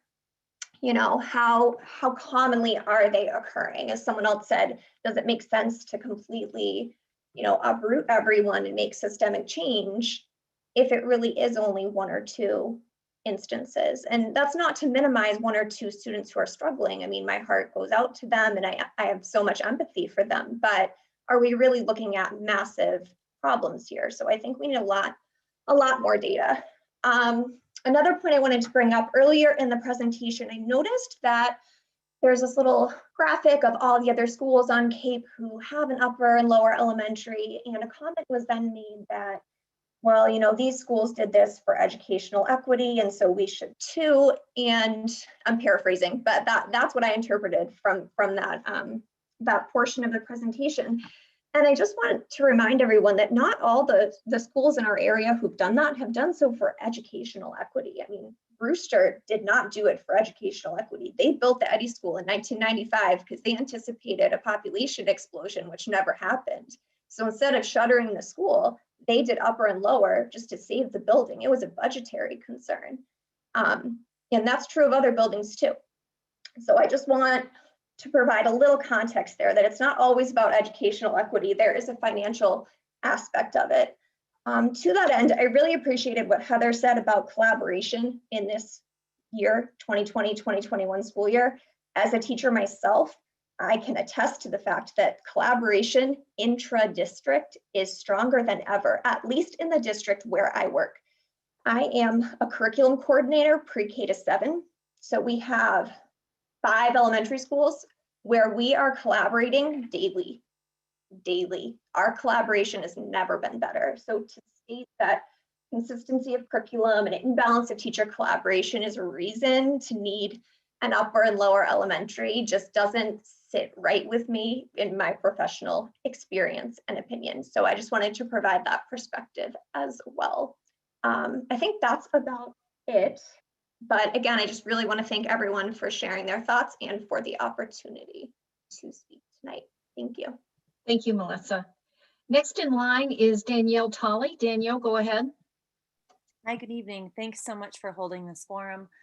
I appreciate the complexity of what's being presented and all the thought and perspective that has been shared so far. I'm a Chatham resident. I'm a Chatham parent of young kiddos. And I'm going to zoom us out for a minute. And I think one of the biggest issues that I see and one of the biggest concerns that I have is that this is a huge conversation and a huge discussion and a huge shift to our regional school system. This recommendation is making or proposing. Nowhere in the Monomoy Regional School District strategic plan is there any mention of dealing with this. It's not listed as a goal. It's not listed in any sort of action. There's no reference whatsoever in the strategic plan that figuring out the best reconfiguration for the elementary schools in the district is a strategic goal for this current strategic plan that we're operating within. And I would like to remind folks that the strategic plan is what should be driving everything that we're talking about within the school district. That's where the superintendent and the administration is taking their cues from, that collaborative process that happened to give guidance and give direction to the school district. So this conversation is really coming out of left field, and it's concerning to me that it's coming out of nowhere. And I think it's because it is coming as a result of a budget issue. And so I really want to encourage the school committee to relook at the strategic plan. How does this fit into it? Why are we having this conversation right now? We're talking about considering major changes to our school district that are not part of any sort of strategic plan. And I think that is very problematic. Thank you. Thank you, Danielle. Next in line is Matt. Matt, go ahead. Hi, my name's Matthew Packard, and my wife Elizabeth and I live in South Chatham, and we have a 3-year-old and a 10-month-old. And we feel strongly that Chatham Elementary should stay as it is. I mean, I'm no expert on elementary education, early education, of course, but to me, 2 classes per grade sounds like a pretty good thing, not a bad thing. If it's an enrollment issue, I don't think any rash decisions should be made due to Chatham's dropping enrollment, which we all know about, because I don't know, I drive around town all day, every day, doing landscaping, doing lawns, and I've seen this year more people, young people pushing strollers around town than I ever have in years past. And I think that's going to be a sign of some changes for the future. I think a lot has to do with this pandemic. We'll see what happens. I don't know, but I think that's one thing to keep in mind. We might be at the absolute floor of Chatham's elementary enrollment problem. If it's not an enrollment problem, if you're telling me it's a budget problem, I do not see how there is a huge budget problem. It seems to me that if a modest amount of money needs to be spent by the town of Chatham to contribute back to the town of Harwich to make things more equitable, then so be it. I think the town of Chatham can easily afford to pay whatever it is right now, $500,000 or so for the year to maintain its own elementary school. And furthermore, there's absolutely no reason with the amount of money going around this town. Again, I drive around town all day, every day, and every single day I am shocked at how many houses just disappear overnight, because it only takes one day for them to tear down a modest sized house and replace it with $1.5 million, $2 million house that's happening all over town. I don't think if that's a good thing or a bad thing, but at the very least, it's contributing to an amazingly strong tax base in the town of Chatham. There is absolutely no reason the town of Chatham can't easily afford to have its own absolute top-notch elementary school with high-paid teachers, top-notch facilities, top-notch teachers, arts, music, extracurriculars, and everything else that goes with it. This town can easily afford it. And if I'm going to finish up here, I do think that there may be some attempt to destroy Chatham Elementary School. I know apparently that's not what we're discussing right now. Every time someone brings that up, we have to clarify. Tina brings up that's not what's going on. But it really is what it is. If Chatham Elementary School no longer exists as Chatham Elementary School, it's going to become whatever it is, Monomoy upper elementary or whatever it is. It's not going to be an elementary school for the town of Chatham that serves the town of Chatham and helps to contribute to this community. And you know what? It's not just the superintendent and his team who are focused for whatever reason on destroying Chatham Elementary School. There's also, I believe, from what I see and read and hear around town, there's a certain group of retirees or whatnot who don't want to spend a single cent on anything having to do with anything that's for anyone younger than the age of 30 or anything having to do with any sort of elementary school. I think they want to take over the elementary school and turn it into a senior center. They would love to do that.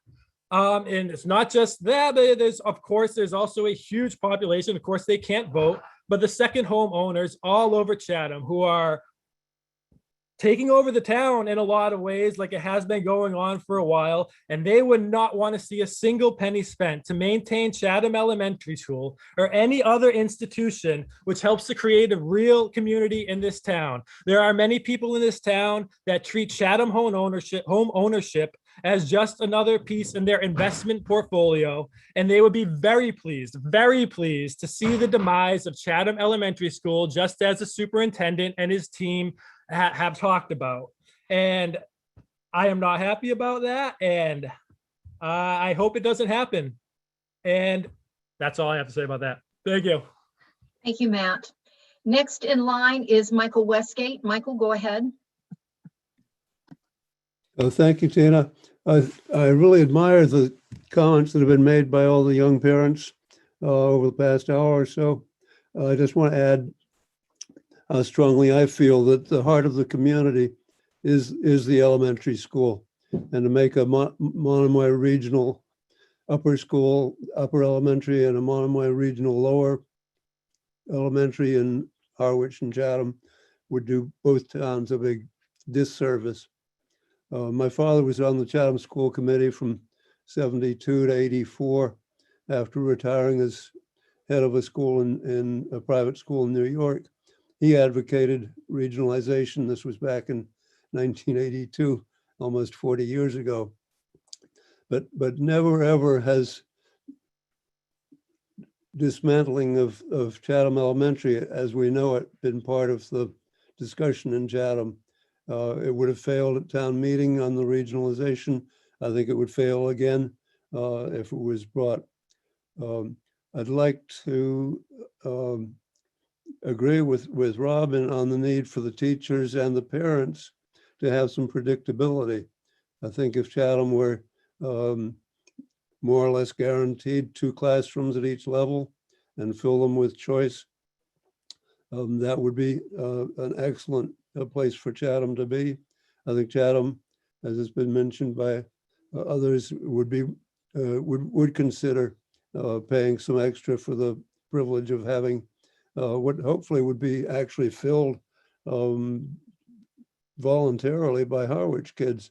So I understand that there's 20 Harwich kids attending Chatham Elementary right now, where there's 6 Chatham kids attending Harwich Elementary. So I think to a certain extent, people can be expected to vote with their feet.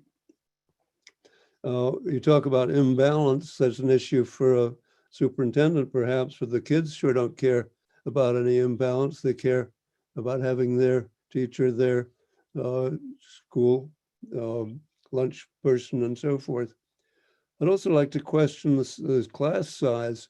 Most of the literature I've seen, and I don't pretend to be an expert, but at elementary, 15 is seen as a maximum, not a minimum. And I'm fortunate to have been able to go to good schools myself, where in one school there were 2 sections of 15 each, and in another one there were 3 sections of 12 each. Small is actually desirable, whether it's a public school or a private school. And there have been East Harwich parents that have complained, one of them publicly at the select board hearing in Chatham last week, saying that they had not been allowed to send their kids from Harwich to Chatham. And I think it should be opened up on a voluntary basis. And it is scary to hear thinking big about a 12-acre site in near the corner store as being kind of the ideal think big long-term solution. I think that's exactly the opposite of where I'd like to see the 2 towns go. Thank you. Thank you, Michael. Next in line is Adam Baldwin. Adam, go ahead. Hi, good evening, and thank you very much. Appreciate the opportunity to speak on this matter. So we did the surveys, and Mira and I have been discussing this along with our friends and fellow residents, Harwich and Chatham. And I have to point out, at least from my point of view, that there is a discontinuity between what the administration is saying and what the residents are saying. I don't think I've heard anyone tonight that's a resident with kids or a resident without kids, but like somebody that's not on the board, say that they support this program. So I think that's something that, that they should be looking at in regards to where the effort is being put. Also, I'm a product of a military family. I moved around every few years. And when my dad retired, I joined the military. And I retired at a specific time and place so that my family could be here, because Chatham is a great place, good town. And if the school is diminished in any way, the community is diminished. And it really, frankly, it really wouldn't survive. My wife already said it. Bree said it. The Talleys said it. Multiple people tonight have said it, is that if you remove, degrade what we currently have, the community is going to degrade with it. And it's slowly been happening over the years. Little things like the elementary school participating in Halloween town, like the businesses coming out and interacting with the families and so on and so forth. The kindness program, my goodness, my girl Aria, I mean, really excited about that. Oh, Dad, I got to make cards today. I got to do this and that. If you take away these things, then you take away a lot of the reasons that we're here, and people will go elsewhere. But I hope that doesn't happen. And I want people to kind of start having a conversation about whether this is about money or whether it's about the betterment of our families. Thank you. Thank you, Adam. Next in line is Dragos, if I said that correctly. You did. I appreciate it. Thank you so much for taking the time to meet with our parents tonight. My wife and I have 2 boys right now in Harwich Elementary, and then a third one that's gonna be attending school in the next few years. I definitely understand the opinion of Chatham families that don't want to close down the school and they want their kids to go to the same place that some of them have gone and, keep the kids in school in town. We live in East Harwich, so my kids would directly be affected by maybe getting moved to Chatham. And, if they can make the Chatham school stay open without taking a toll on other families that maybe don't live in Chatham and don't maybe share the same point of view, I guess that's something that, between the administrators and town officials and taxpayers, they can kind of decide that. But I don't see that being a feasible option going forward if you only have 6 Chatham kids, let's say in kindergarten, and now where are you going to get the other kids from? So now you're going to make Chatham kids not go to Harwich, but you're going to make Harwich kids attend Chatham Elementary. And, us as parents and everyone has a decision to make, what's best for their children. But to me, a larger school with more kids, I apologize, that's my youngest in the background there. But a larger school with more opportunity, more opportunity to socialize and everything for our kids, I think that's the best way to go about it. And small class size, I understand on the education side of it, but we all know our kids need socializing. They need to make friends. They need to have opportunity as they get a little bit older, maybe play sports. So, moving kids from one town into the other one just to keep a school open that maybe doesn't have their own supply of kids, I don't see is the right thing. And, if that's going to be the case, I might have to do school choice into Harwich. And if that's not an option, we might have to go to Nauset or another district that maybe offers those opportunities for our children. So I appreciate the time and thank you. Thank you, Dragos. And before you leave us, we're just trying to keep track of who's speaking. Could you give us your first and last name and what town? I think you said Harwich. Correct. My first name is Dragos, last name Mincu, M-I-N-C-U. Okay. Thank you so much. Thank you. All right. Next in line, Charles Gruska. Charles, go ahead.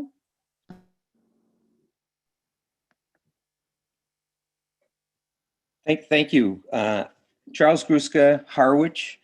I don't really have a horse in the game compared to the other people have contributed, or most of the people have contributed tonight. I don't have any children in the school system. I have 2 grandchildren attending at the high school under school choice. But I have followed the school situation since I moved here in 2015, particularly the budget situation.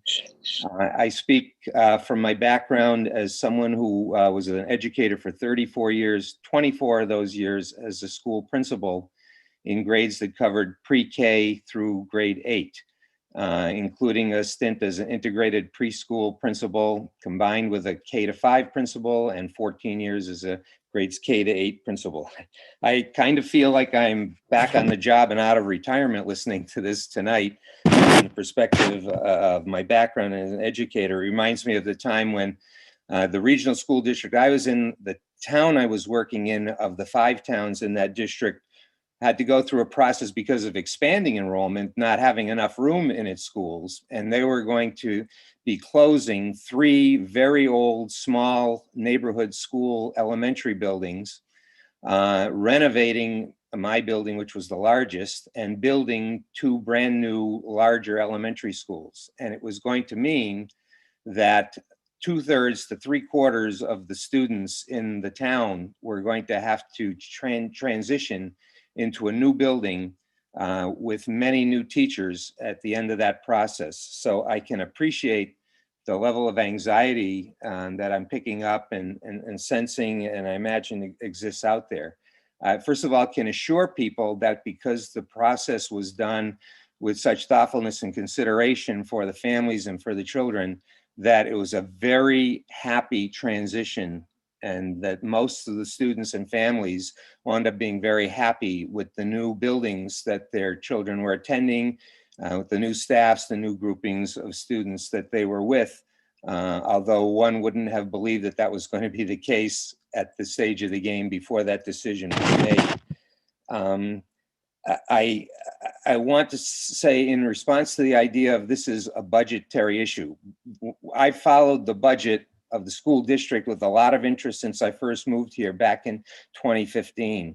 I can assure people that this is not a budget issue. There is a budget issue that the school district is facing. And the budget issue that the district is facing, from my perspective, is that because the decline in enrollment in Chatham is proceeding far faster than in Harwich, Harwich is having to take on a greater and greater burden of funding the school district. And Harwich is in a much different financial situation than Chatham.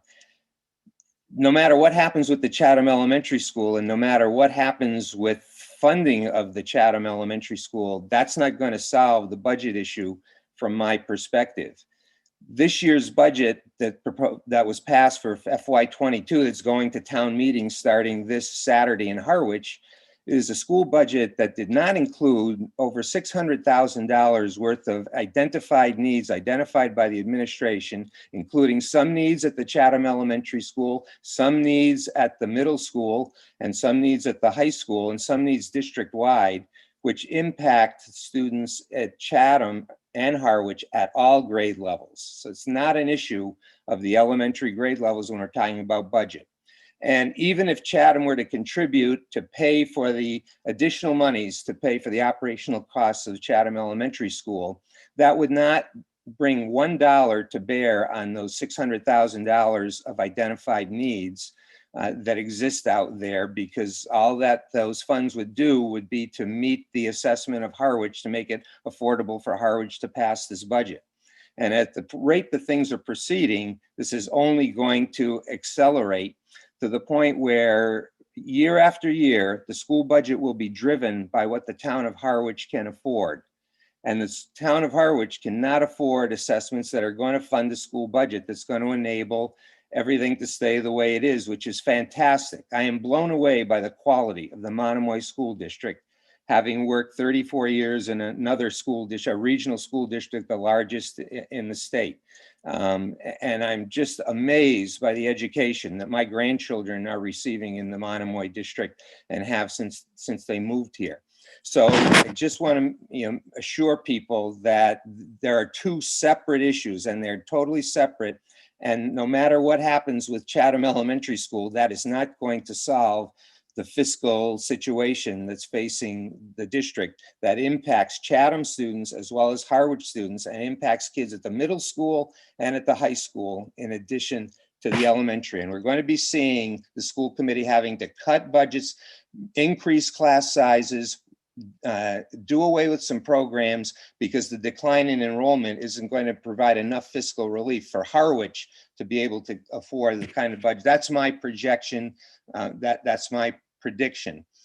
So I just wanted to make that point. Secondly, because I'm not personally or emotionally involved in the issue having any children in the district, and looking at it strictly from the perspective of a principal, I have to echo the thoughts of the two principals who spoke tonight and add to them. And as a principal, I would always want to have at least 3, if not 4 or more sections at each grade level.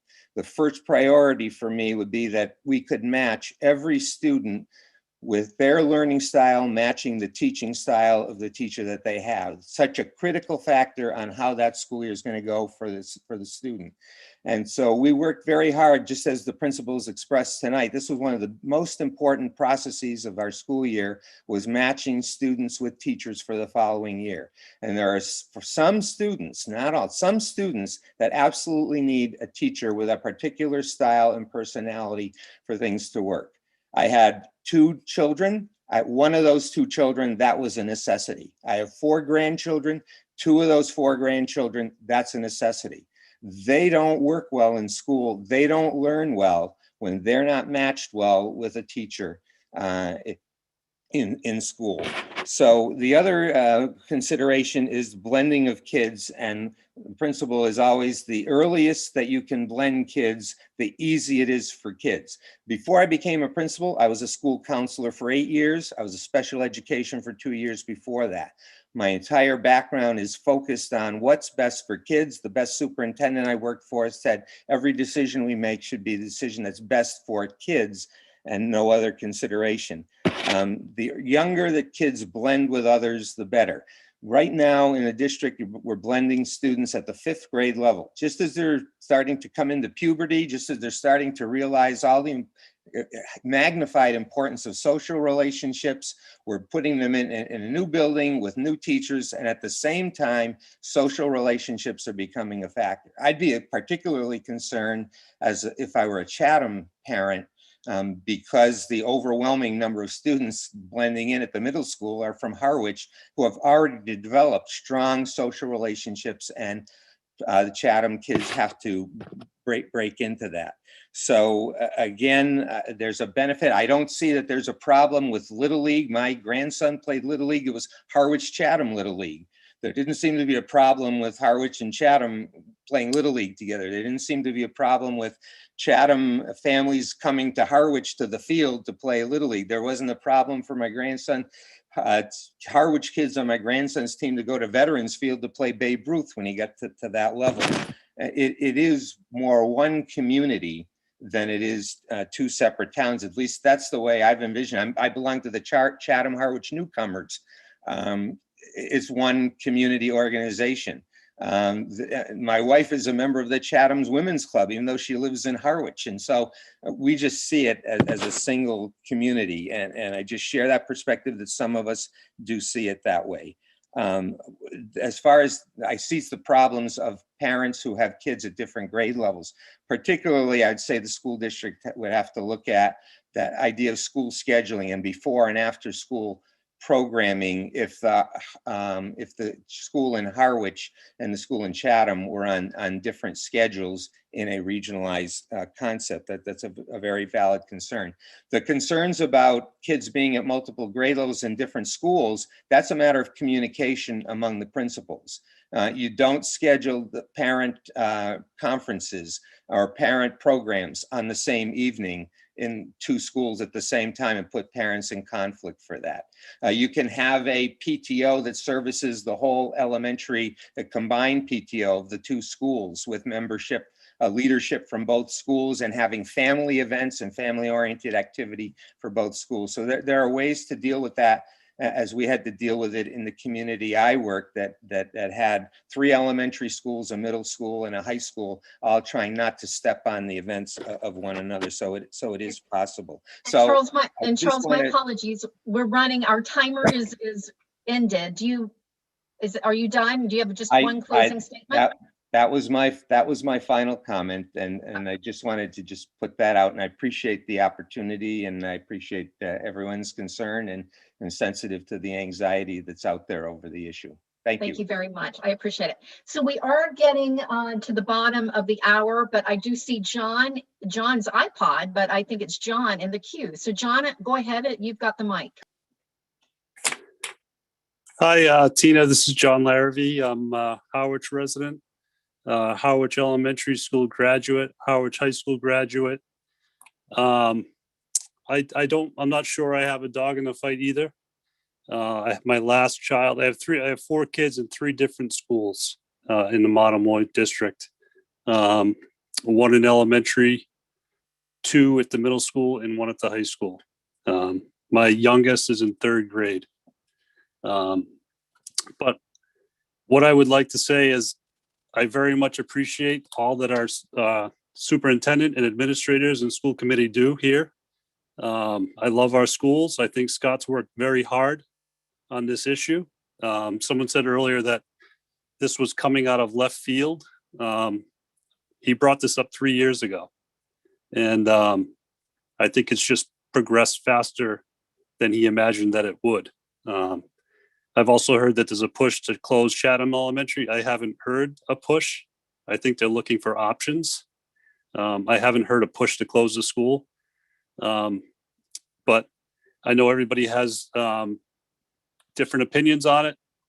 I respect that. But I do want to just say that I'm really happy with the education my kids are getting. I'm happy with the way our schools are run. I will say too that there was a time change introduced several years ago that was not popular either at the time. It went forward, and I would say that I think most of the parents have been happy with that time change. But it was another topic that was hotly debated at the time. I don't have a whole lot more to add. I just wanted to kind of jump on in support of our schools and say thank you for all the work that they've done. Thank you. Thank you very much, John. That's a wonderful way to close. But Brett Talley is in line, and I'm going to let Brett have the last word here. And Brett, before you start speaking, I do have a question because you had mentioned earlier about analysis. And I just wanted to, if you could clarify what type of analysis you feel like you're needing or requesting, that would be helpful. Thank you. Yeah, I appreciate that. Let me say before that, thank you, Tina, for facilitating, and thanks for letting this go a little bit longer and letting folks be heard. The analysis I referred to is around the student learning problems that are being brought up tonight that relate to connectivity, diversity, bullying, transition to middle school. Yeah, research and documentation of how long those problems have been happening, the scope of them, patterns, how they've been addressed. That's the type of analysis and research that I'm talking about. That should all be done before making a strong recommendation. And it seems like it hasn't been done. I wanted to just speak to the 2 speakers ago. Charles had brought up projections and numbers around school enrollment and how that impacts budget. I just wanted to clarify that in a previous presentation by the superintendent, there was a projection that in 2025, the Chatham Elementary School would have 55 students. It was cherry picking, I think, a recent year that had very low enrollment. I wanted to emphasize, that was brought up earlier, that the current kindergarten class in Chatham has 30 students coming in this fall. So if we chose that year, in 2025, we'd have about 150 students in elementary school. So I think, we can see some light with this current kindergarten class that may have an impact on the budget. And the last thing I'll say is that the whole discussion around budget as presented by the administration has all been focused on per pupil inequity. There's been multiple presentations, there's been multiple outreach, all focused around per pupil inequity. So, that is what was driving the surveys, that was what was driving the first forum. We had never heard a description of other problems before that. And to build off of what was said earlier, from Chatham Select Board conversations and what appears to be strong consensus within Chatham, paying Chatham's share to address the inequity is no problem. So that problem can be solved in multiple ways, but it is not necessary to reconfigure the schools to address that problem. Again, thank you, everybody. Have a good night. Thank you very much, Brett. So we are at the end. I appreciate everyone who stepped up to the queue. There were a couple of questions that were sent ahead of time that I wanted to wrap up, and I'll just throw this out to the superintendent. But before we actually close this forum out, I want to give our superintendent an opportunity to address a few things. And if I could start, and I'm sure you've made your list there, but Superintendent, I would love for you to answer the question about the upper lower configuration. Does that change anything financially for Harwich? If that was the option, does that help Harwich at all? So I'd like you to start with that question. I also would like you to address preschool as well, and whatever else you picked up. Go ahead. Sure. So, simply going to an upper lower doesn't address a budget issue and at all. It I think Mr. Talley had mentioned, if we look at per pupil expenditures, if you move kids out of one building and move them to the other, Chatham Elementary's per pupil spending would go down, Harwich Elementary's would go up. So it really doesn't address the budget inequities that we've been talking about. I think that would have to be a greater conversation with the select boards between the two towns and potentially their finance committees in terms of what might be a more equitable assessment approach in the regional agreement. I think, and then just to emphasize, this conversation about reconfiguration and is there a better sort of configuration than what we have, absolutely didn't start as a budget conversation, and it predated by years any discussions about budget at the elementary level. The first conversations that involved configuration started with teachers at Harwich Elementary School, in a meeting that I was having with them at the time, with Sam Hine as their principal, sort of talking about different options that maybe if we did X, Y, or Z, and to this notion of upper and lower came out of that. The first time I think it really hit my emotional heartstrings in terms of this topic is a parent who came in. I know she came in to go talk to Dr. Millen, but she came in to talk to me. And the specific word that she used that I have actually adopted, and I've used it several times to describe the scenario. She said that her child didn't find their tribe at Chatham Elementary School because, again, a smaller cohort, and chose to send their child somewhere else. So the child left Chatham Elementary School because they didn't find that tribe. And that's where I think for me, it started to kind of hit on my radar screen. And I think that was driving that first survey that we put out 3 years ago to see if there was an appetite for reconfiguration. And I appreciate the word that Adam used this evening, discontinuity. That there's a discontinuity between this recommendation and where parents are, because there was a discontinuity in every survey that we've had where Harwich parents responded one way and Chatham parents responded the other way. And here in this one, if we look at the last survey, there's a discontinuity. There's where the teachers are in this upper and lower. There was an option in this last survey, could we bring everybody under one roof out there in the future?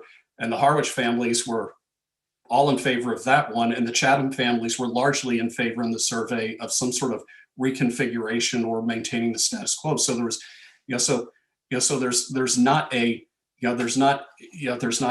clear, here's where you'd love to go and send a survey out and find 95% of your parents and staff all feel this way, and that rarely happens. So just a couple other things, just preschool. I hope I get this right, but Mary, Melissa, Robin, correct me if I've got anything factually off here. But if we go back to pre-COVID, if we can, sort of rewind to where we were in terms of planning pre-COVID,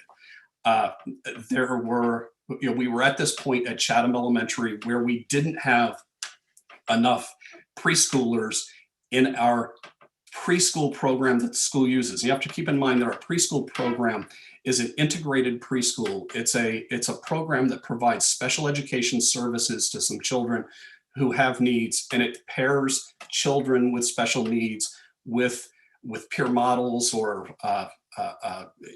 with I'm trying to remember the word we used this past week, but it pairs these children together. So we have one child with special needs, one peer model, and we have one additional peer model in that. So it's, so we talked at the last school committee meeting about N+1. So we actually didn't have enough children for a full-time preschool teacher. And we were actually dropping for the first time at Chatham Elementary down to a half-time preschool teacher. And then COVID hit. And because of COVID and because of the need to socially distance, we didn't have peer models this year in preschool, just to have the distancing that's needed and the children. So all of the preschool programs this year have been at Harwich Elementary School, and the children are brought over by small buses to Harwich Elementary School to be in those preschool programs. And we also are offering a distance learning preschool program for these children with special needs. But next year, we're glad that, and knock on wood, I hope we're at this place with COVID that, that we're going to be back to, to the way it was, where we have integrated preschool with our children with special needs and peer models. When we looked at the situation for next year, we have 1 3-year-old, we have three 4-year-olds, and we really didn't have enough for a full-time, and we were struggling to have enough children for a half-time, but we had capacity at Harwich Elementary School to have those children be in a rich environment with more children over at Harwich Elementary School. And again, going back to our role here, it's like best possible educational environment that we can have. The more peers to have more, and that's what we're trying to aim to have for those preschool children.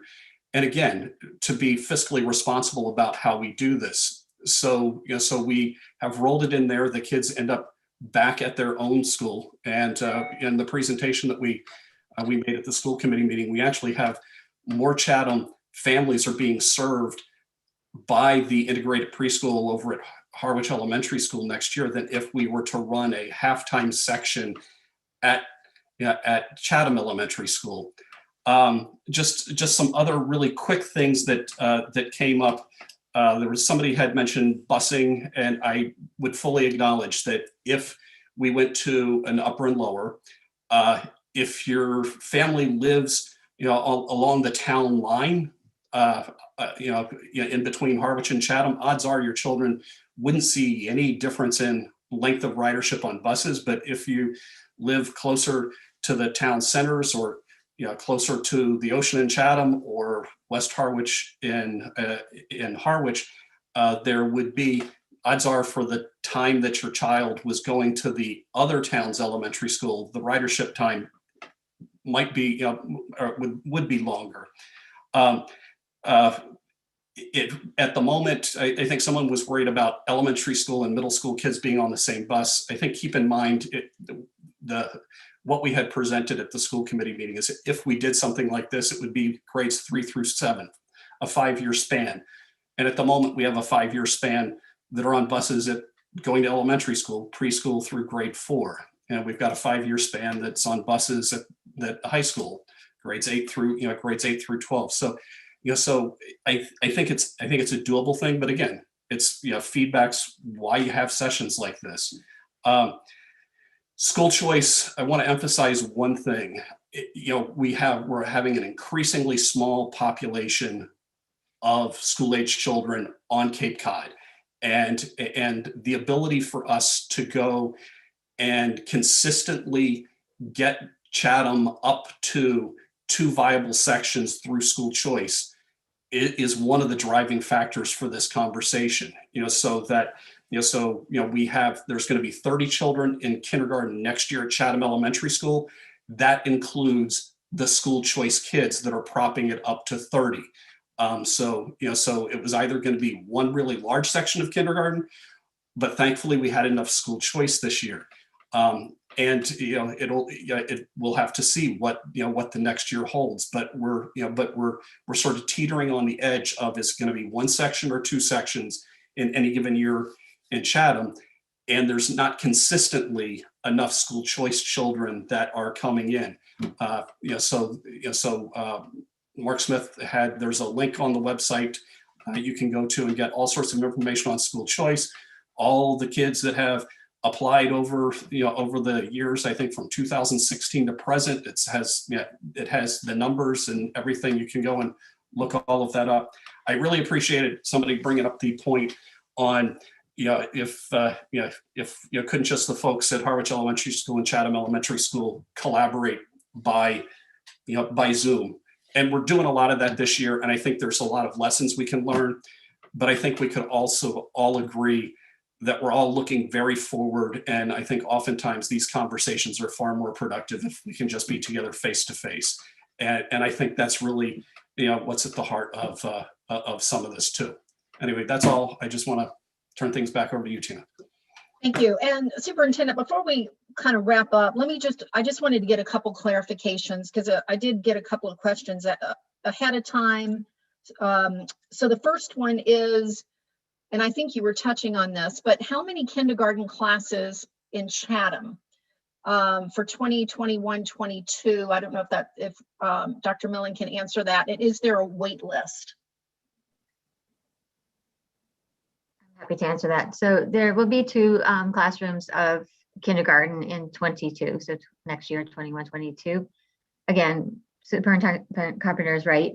We have 27 residents of Chatham and 3 school choice in that number. There is a wait list of school choice students, both for in the district. None of those school choice wait list children have chosen Chatham as their school of choice. So and Mary Oldak has a wait list in her kindergarten as well. So if there's spaces that are available in our schools, if Mary has something available, come July 15th, she will, accept those children who want to be in Harwich, who have asked for school choice in Harwich. She will accept them up to that number. If at that point, then there's still children, and we will, if we have space too, we'll go over to them and say, do you want to choose, Chatham instead of Harwich? And if they so choose, and I have space, they'll come in. So that would leave children on those lists. Okay, thank you. And just one other question. Go ahead. So notice that it's 2 sections of, it's 30 kids at the moment in kindergarten at Chatham Elementary. So 2 sections of 15. And I know we've said 18. And, both Robin and Mary have to carry in any given year a little buffer for families that materialize at the kindergarten level every single year, so that we do have kindergartners that come out of the woodwork that didn't show up for registration. So we will go to that wait list and bring those classes up to as high as we can, or to 18 when after those families have had a chance to kind of sort of surface. But we have an open registration in the spring, and historically in both of our towns there are families that this might be the first child and they missed the notice or whatever. So so there's so we have sort of an understanding of roughly how many kids show up in any given summer. Thank you for that. And one other question, just for clarification, about going back to preschool. I think the question, will preschool be back at Chatham, or maybe what's the likelihood it could be back at Chatham post-COVID? I don't know if you want to answer that. So next year, we're not carrying it in the budget for a preschool section at Chatham for next year. Again, I think if we see, if we see a larger grouping, so that we can have a solid preschool program, have a full-time staff member at Chatham Elementary School in the out years, and it's possible that maybe I would love to see our community be in a situation where we're both Harwich and Chatham, that we need, because we had at one point 3 preschool teachers in the district, and remember, it's like Harwich is shrinking, Chatham is shrinking. It's just Chatham has been shrinking at a little faster rate. So we've gone from 3 preschool teachers to 2. It would be nice to see us get back to a place of 3, but that's going to involve more families coming here and more kids being born. Okay, thank you very much. All right, so I think we have come to the end of, Bree, do you have a wrap-up comment, or did you have a follow-up? I just wanted to ask one thing. These forums are so wonderful and they allow for so many different perspectives to be heard. And I'm always so easily persuaded by all sides every time someone speaks well. And it's just it's so hard, right, to formulate your own perspective when you're hearing so many well-informed perspectives coming from different paths in life.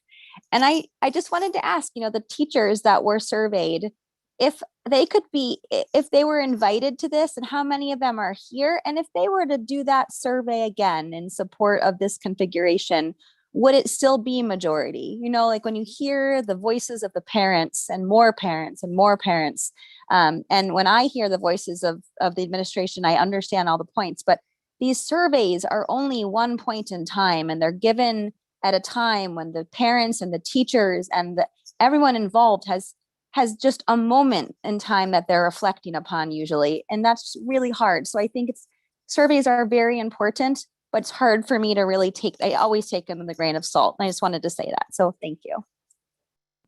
Thank you, Bree. I appreciate that. All right, so we are officially, I think, at the end. And I want to just thank everyone for coming in this evening. I know a lot of people have some thoughts about this, and we appreciate very, very much that you showed up tonight. Before we close, and I just want to do the fair thing here. Jessica Rogers, wherever you landed, I noticed that you were in the queue several times, hopping in and out. So I don't know, perhaps did we get your question? And maybe you have left. If you are here, feel free to speak up before I close out this evening.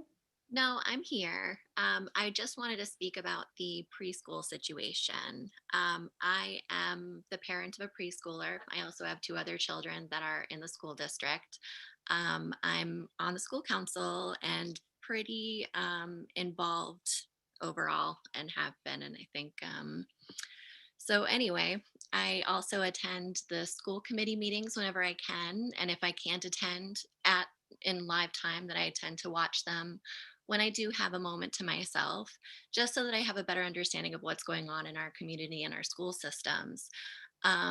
So this past Thursday, I was completely blindsided and shocked to find out that the preschool program that my son is currently in right now isn't going to be offered in Chatham Elementary School.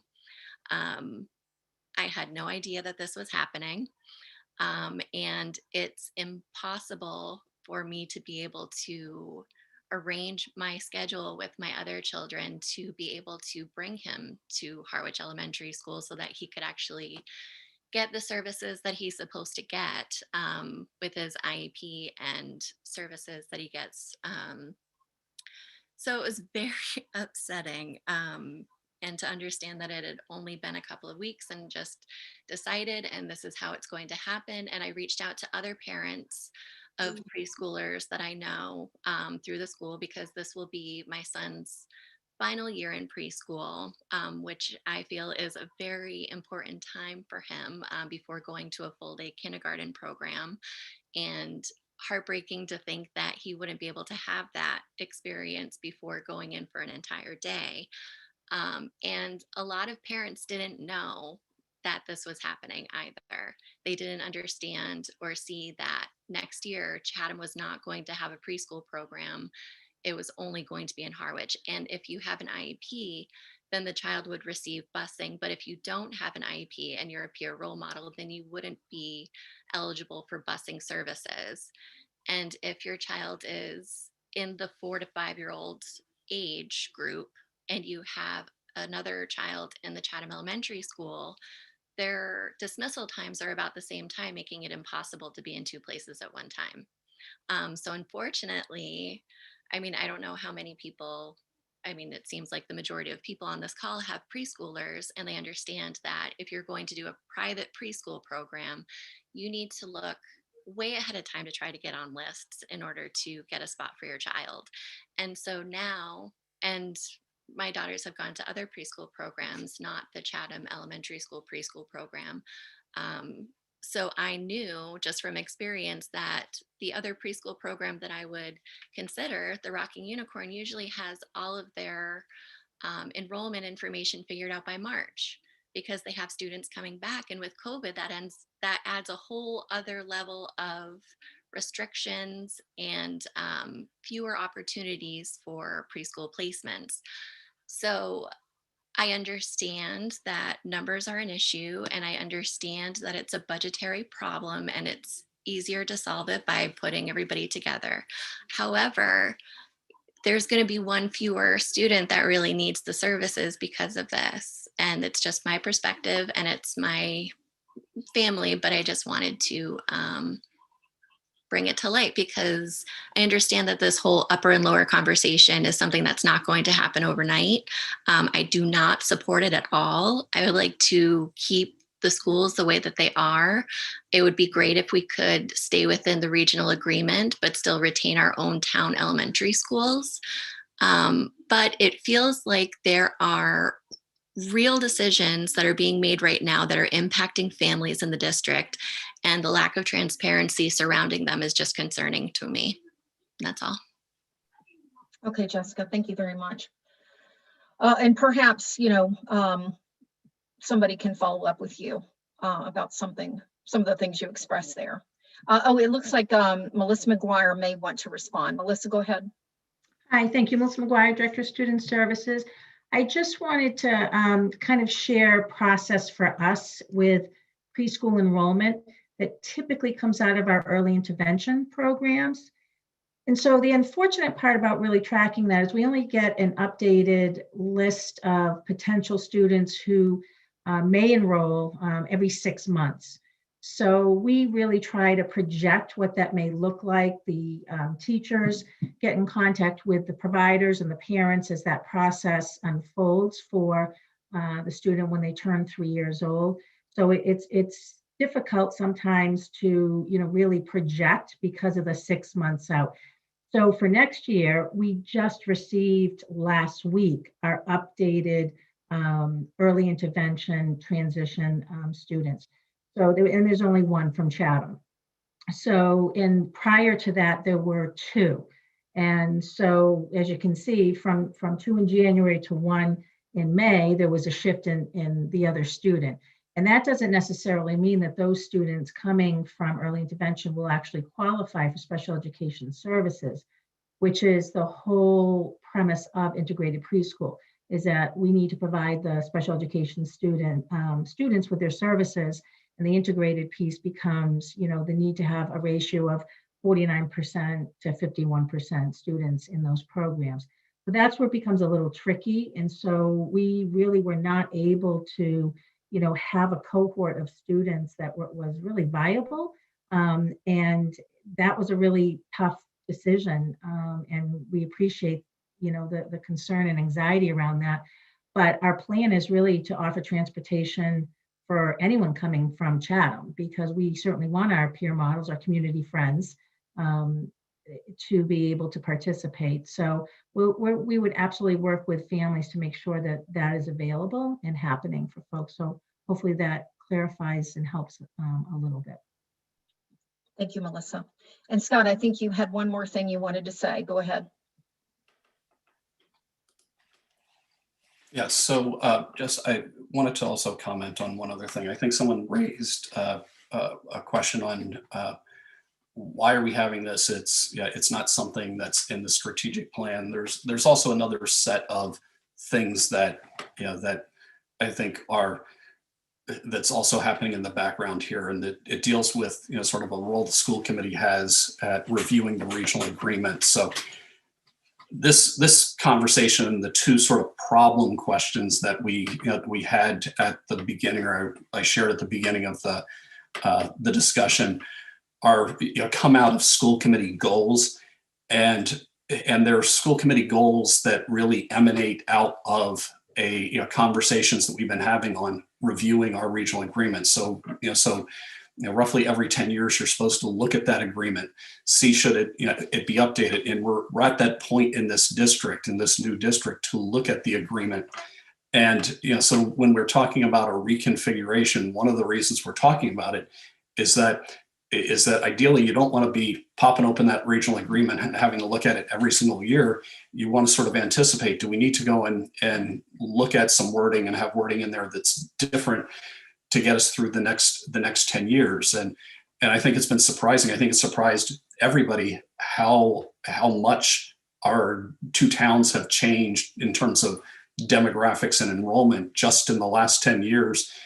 And so some of these conversations were driven by sort of anticipation of what the next 10 years might be, much the same way when I've talked about the budgetary thing, that it's been sort of a shorter term last 3-year trend.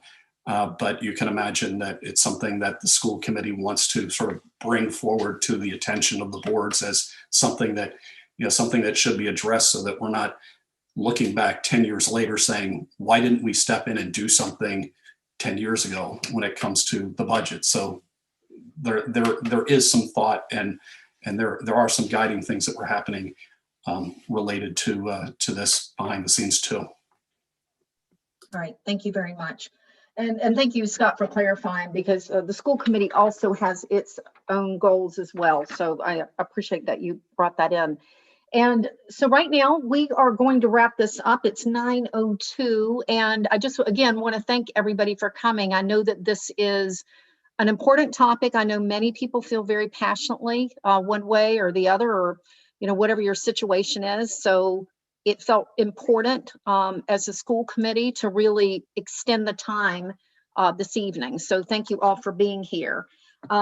So with that being said, I want to just thank our administrative team for coming this evening. Thank all of our parents and family members and everybody that came and spoke tonight.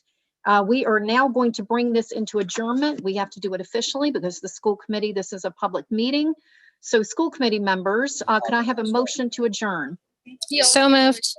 All right, Nancy has made a motion and a second. I second. And Terry has seconded.